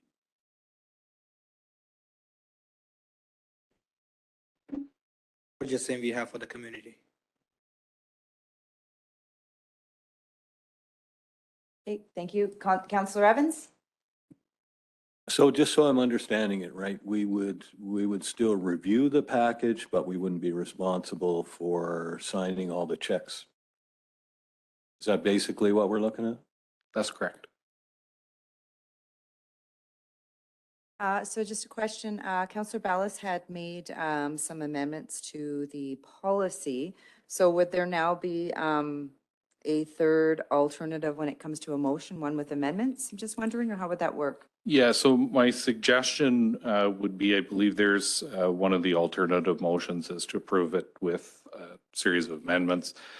So I would suggest that the policy could be approved with amendments, clarifying where the responsibility goes if the department manager isn't available, as well as clarification that the council, the mayor and council will receive the bi-weekly register.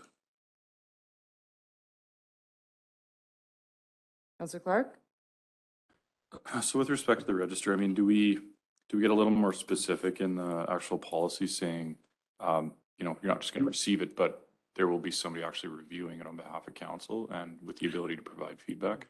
And do you specify also that it's prior to actual check issuance or EFT issuance?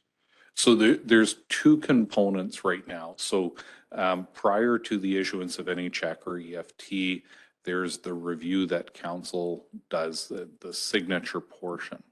And then there's also the biweekly check register that's sent to council. So we would keep both of those components, but they wouldn't be restrictive. The review wouldn't be restrictive on council having gone through the batch prior to the release of payments. So we would, if there were any problems, we would fix them after the fact. Is there a member of council that'd like to make a motion, please? I would like this recorded, this motion. Thank you. You'd like your vote recorded?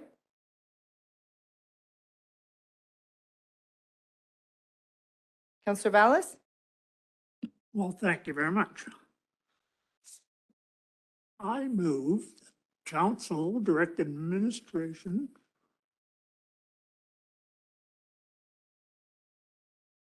no, I'm going to change that. Withdraw. I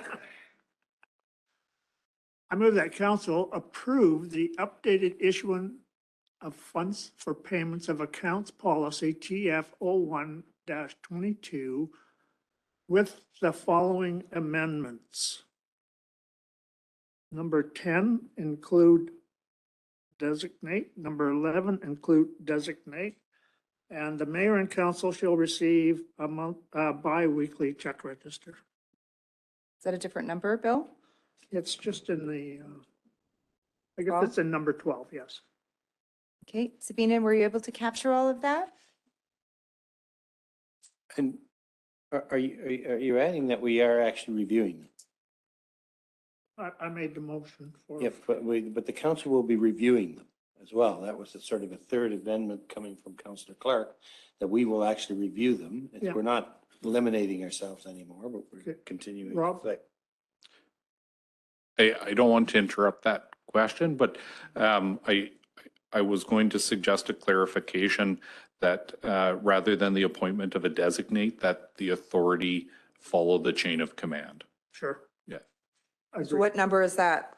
That's number 10 and 11. 10 and 11. Okay, so authority follow chain of command. So I should include, you want me to include that, Tom, then? So it's clear. I think that's where there's some misunderstanding. And also the register to be Reviewed by, reviewed by a council member. Sorry, just one more clarification. I think because the register is the one that we send out after the fact. So I think we can add a point that says that council will continue to review the batch. batch reviewed by council. The that's batch it, review yeah. by council, but that it is after the distribution of the payments. But how long after are you suggesting one? My thought would be as soon as we've got them signed off and out the door, the batch can go to council. No delay. Okay, how are you, ladies? Did you capture all of that?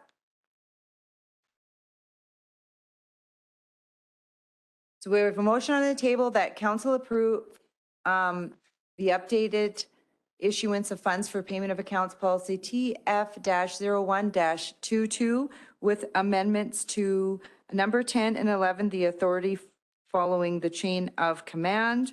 Number 11, that the batch be reviewed by council after administration or distribution of payment. Is that correct, Councillor Ballas? Okay, thank you. So there is a motion on the table. I will ask for any comments, question, or debate. Councillor Sheriff? So I have a question. When we do get the batch to go over after it's already paid, do we also get the invoices, or do we just get so-and-so got paid so-and-so much? Or do we actually get copies of the invoices? Because that was the issue, going through those invoices, some of them were questionable. So I think we would maintain essentially the same process. So you get the check stubs and invoices and the EFT copies with invoices.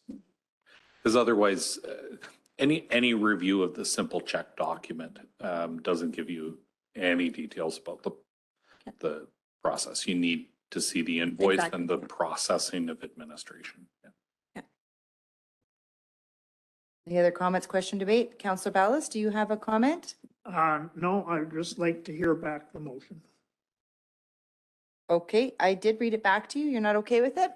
So there is a motion on the table made by Councillor Ballas that council approve the updated issuance of funds for payments of accounts policy TF-01-22 with amendments made to number 10 and 11 for the authority to follow the chain of command and for the batch to be reviewed by council after distribution of payment. Is that correct, Sabina?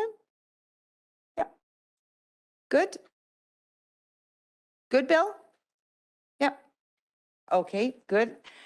Just a comment that I appreciate that this policy is coming to council, and I feel confident in our finance team when it comes to the issuance of checks and going over the invoices. I think that there is balances and checks in place and that they are done exceptionally well.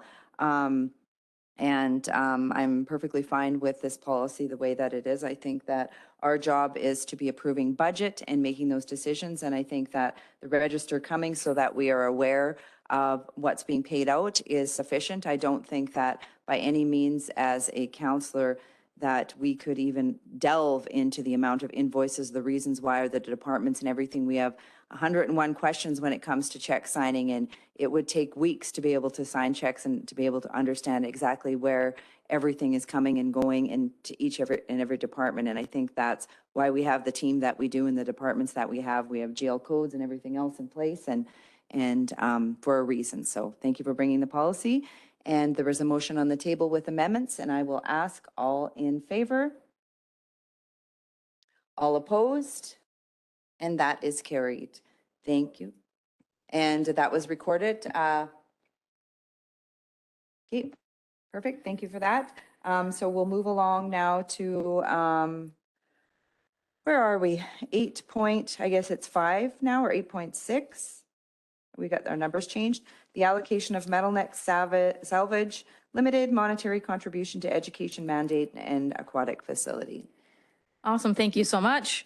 In late 2021, Metal Neck Salvage LTD committed a donation of $150,000 to the town of Drayton Valley. The agreement states that the funds are to go towards the town of Drayton Valley's new aquatic facility and the education mandate.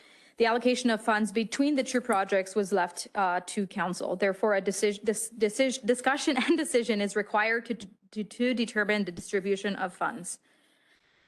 And we did, just a clarification, Rob did speak to Metal Necks again, just to make sure that we were on the same page regarding the amount of the write-off of taxes and the amount of the donation.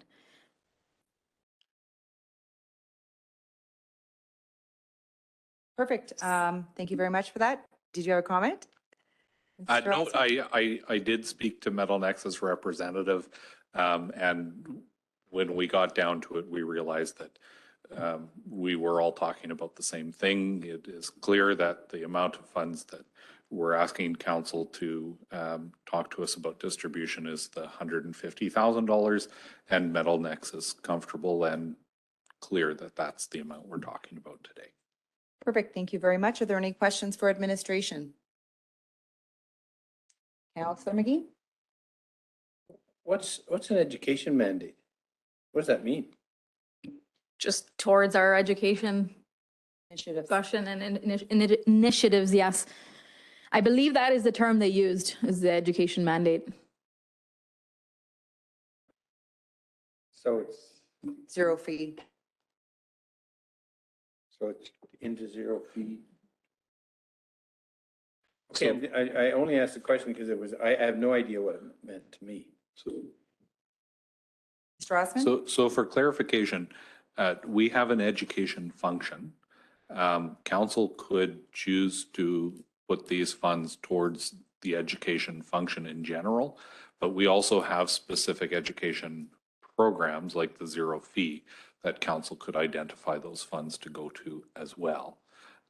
So there's no restriction on where council decides that these funds will be spent. But I mean, the zero fee is one of the larger programs that we run, and funding it is currently done through the budget. And so it's certainly an option for the allocation of these funds.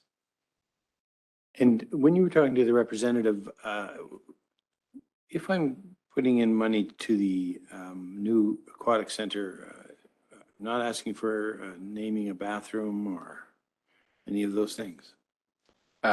No, there was no expectation from Metalnex about that. If any portion of the funds goes to the new aquatic center, I think our action would be to have them identified on the, I can't remember, the wall of sponsors. It has a fancier name, but yeah, there's a wall of significant contributions and we'd include them on it. Okay, Good, thanks. Councillor Camana?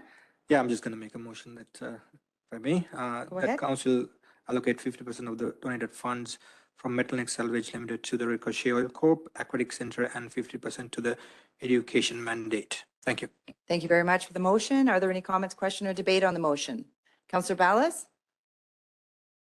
I would just, instead of the education mandate, I was wondering if we could get a friendly amendment and say that it would be directly to the zero fee. I wanted to see if it's designated.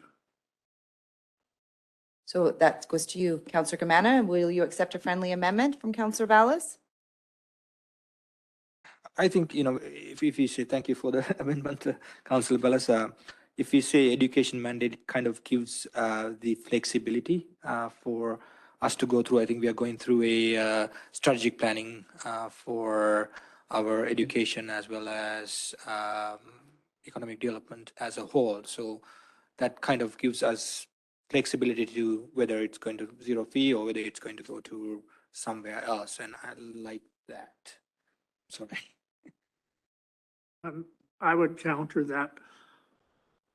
We initially got involved with zero fee, saying that the town was going to sustain it for a period of time until it became self-sustainable. And I think this is a program, or this is funds that now can become self-sustainable. I don't think that our ratepayers should continue forever to put $250,000 into a zero fee program. If we can get the sponsorship so that it's self-sustainable and the onus is not on our ratepayers, then that's where I think it should definitely go. No, I appreciate that comments. I agree that we need to get to the sustainability level, and that's one of the aspects that we will be discussing on our strategic plan, right? So, when we do that, I believe we can specifically discuss about whether that funds directly go to zero fee or elsewhere on the education mandate. Like I said, I just don't want kind of us to pigeonhole to zero fee only. If we can have that discussion, it might be available for other aspects as well. That's where I'm coming from, but I appreciate your comments. Okay, so Bill proposed, Councillor Ballas proposed a friendly amendment and Councillor Cabana did not accept it. Any other comment, question, or debate on the motion? I would just make the motion that so go ahead, Councillor Clark. So is this a lump sum, 150? Or is it payable over 3 years? 3 years. Okay. So do we know where we're at with respect to the budget on the aquatic facility right now? Like, are we on target? Or are we under, over? We're still on budget for the project costs, but I think the team the fundraising committee is still working on meeting their own internal goal, I guess you could say. And we have a wish list. Yeah. Right, and there's a wish list, and they wanted to cover for the most part, the entire debenture, and so they still have a ways to go on that part. So they're working very hard on raising funds still. But in regards to the project costs, I've not heard otherwise. The last update we had was we were still within budget and projected to finish on budget. So I guess my question to the rest of council is, should we hold off a little bit? We can get the 150 and just hold off and just see where we're at with respect to the wish list and those sorts of things, as opposed to just saying 75 grand. What if we need 80 or 85? I guess is my question on, with respect to the facility. So just a thought. Thank you very much for that. I'll just make a comment that I'm very excited about the donation from Metalnex, both to the Aquatic Center and to our education. I agree with Councillor Ballas that I would definitely like to see this go towards the education zero fee initiative, as I think that was one of the things that, as part of the zero fee initiative, was to raise funds to have donations from businesses, fundraisers, and things like that. So I know that when it comes to our education mandate, I think there's a bigger umbrella, and that's our Rural Education Consortium model, and I don't really feel that the funding fits here. So I will not be voting in favor of this motion for that, because I would like to see that go to the zero fee. But I am very grateful for this, and I would like to see the funds go towards the education and swimming. Mr. Rossman. Sorry, just as a point of process, that the process we went to for a friendly amendment is correct. There is also an additional process for a councillor to move an amendment to a motion, so that it is voted on by council as to whether or not it's included or not. So I just wanted to make clear that there's two processes. One is the friendly amendment, and the other is to move an amendment on a motion. So both are available. If an amendment to a motion on the table is moved, then the amendment has to be voted on before the motion proceeds. So you could defeat the motion and make a new motion, but you could also have a councillor move an amendment on a motion. Wow, that's confusing. So we have to vote on the amendment that Bill requested, the friendly amendment? No, so the friendly amendment piece is completed because the councillor did not accept the amendment. Yeah. However, if Councillor Ballas wanted to move an amendment to the motion, then council would have to debate and vote on whether the amendment would be attached to the motion.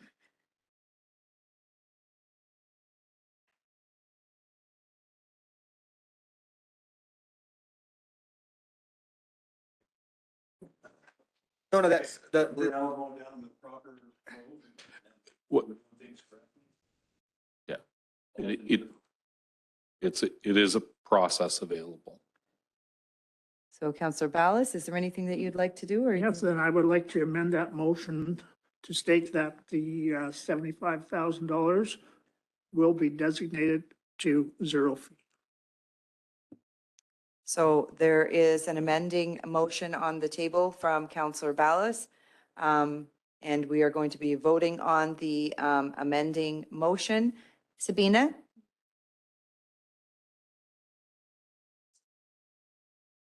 Yeah, we're repeating the amending motion, please. Councillor Ballas? I move. Council allocate 50% of the donated funds from Metalnex Salvage Limited to the Ricochet Oil Corporation Aquatic Center and 50% to the zero fee program. Or So, Education initiative. sorry, so when moving an amendment, we don't restate the motion. It's just that you move to make an amendment to the motion that the 50% allocated to education go directly To the zero fee to the zero initiative. fee program. So we're not changing Councillor Kamana's motion. It's amendment to it.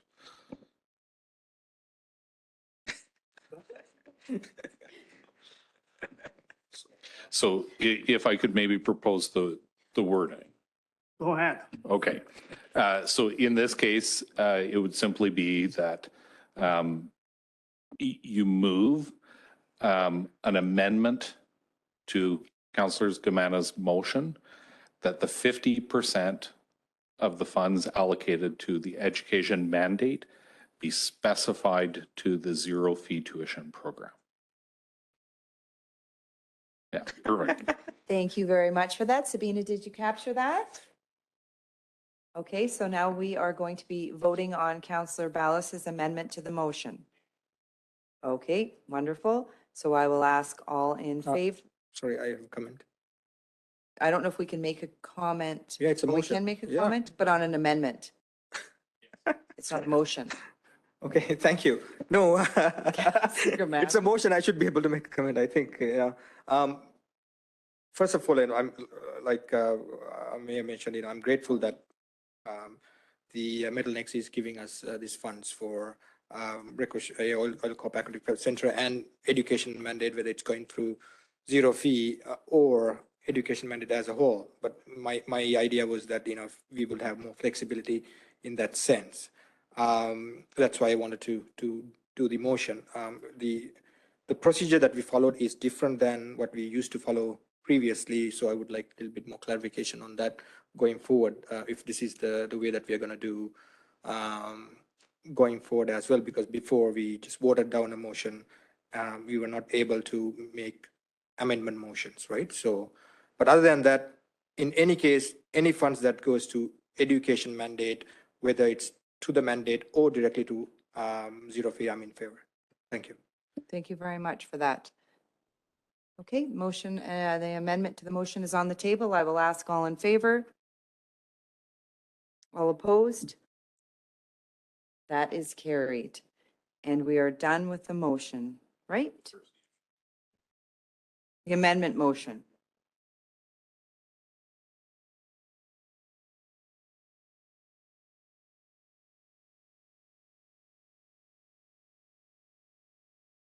I'm so lost.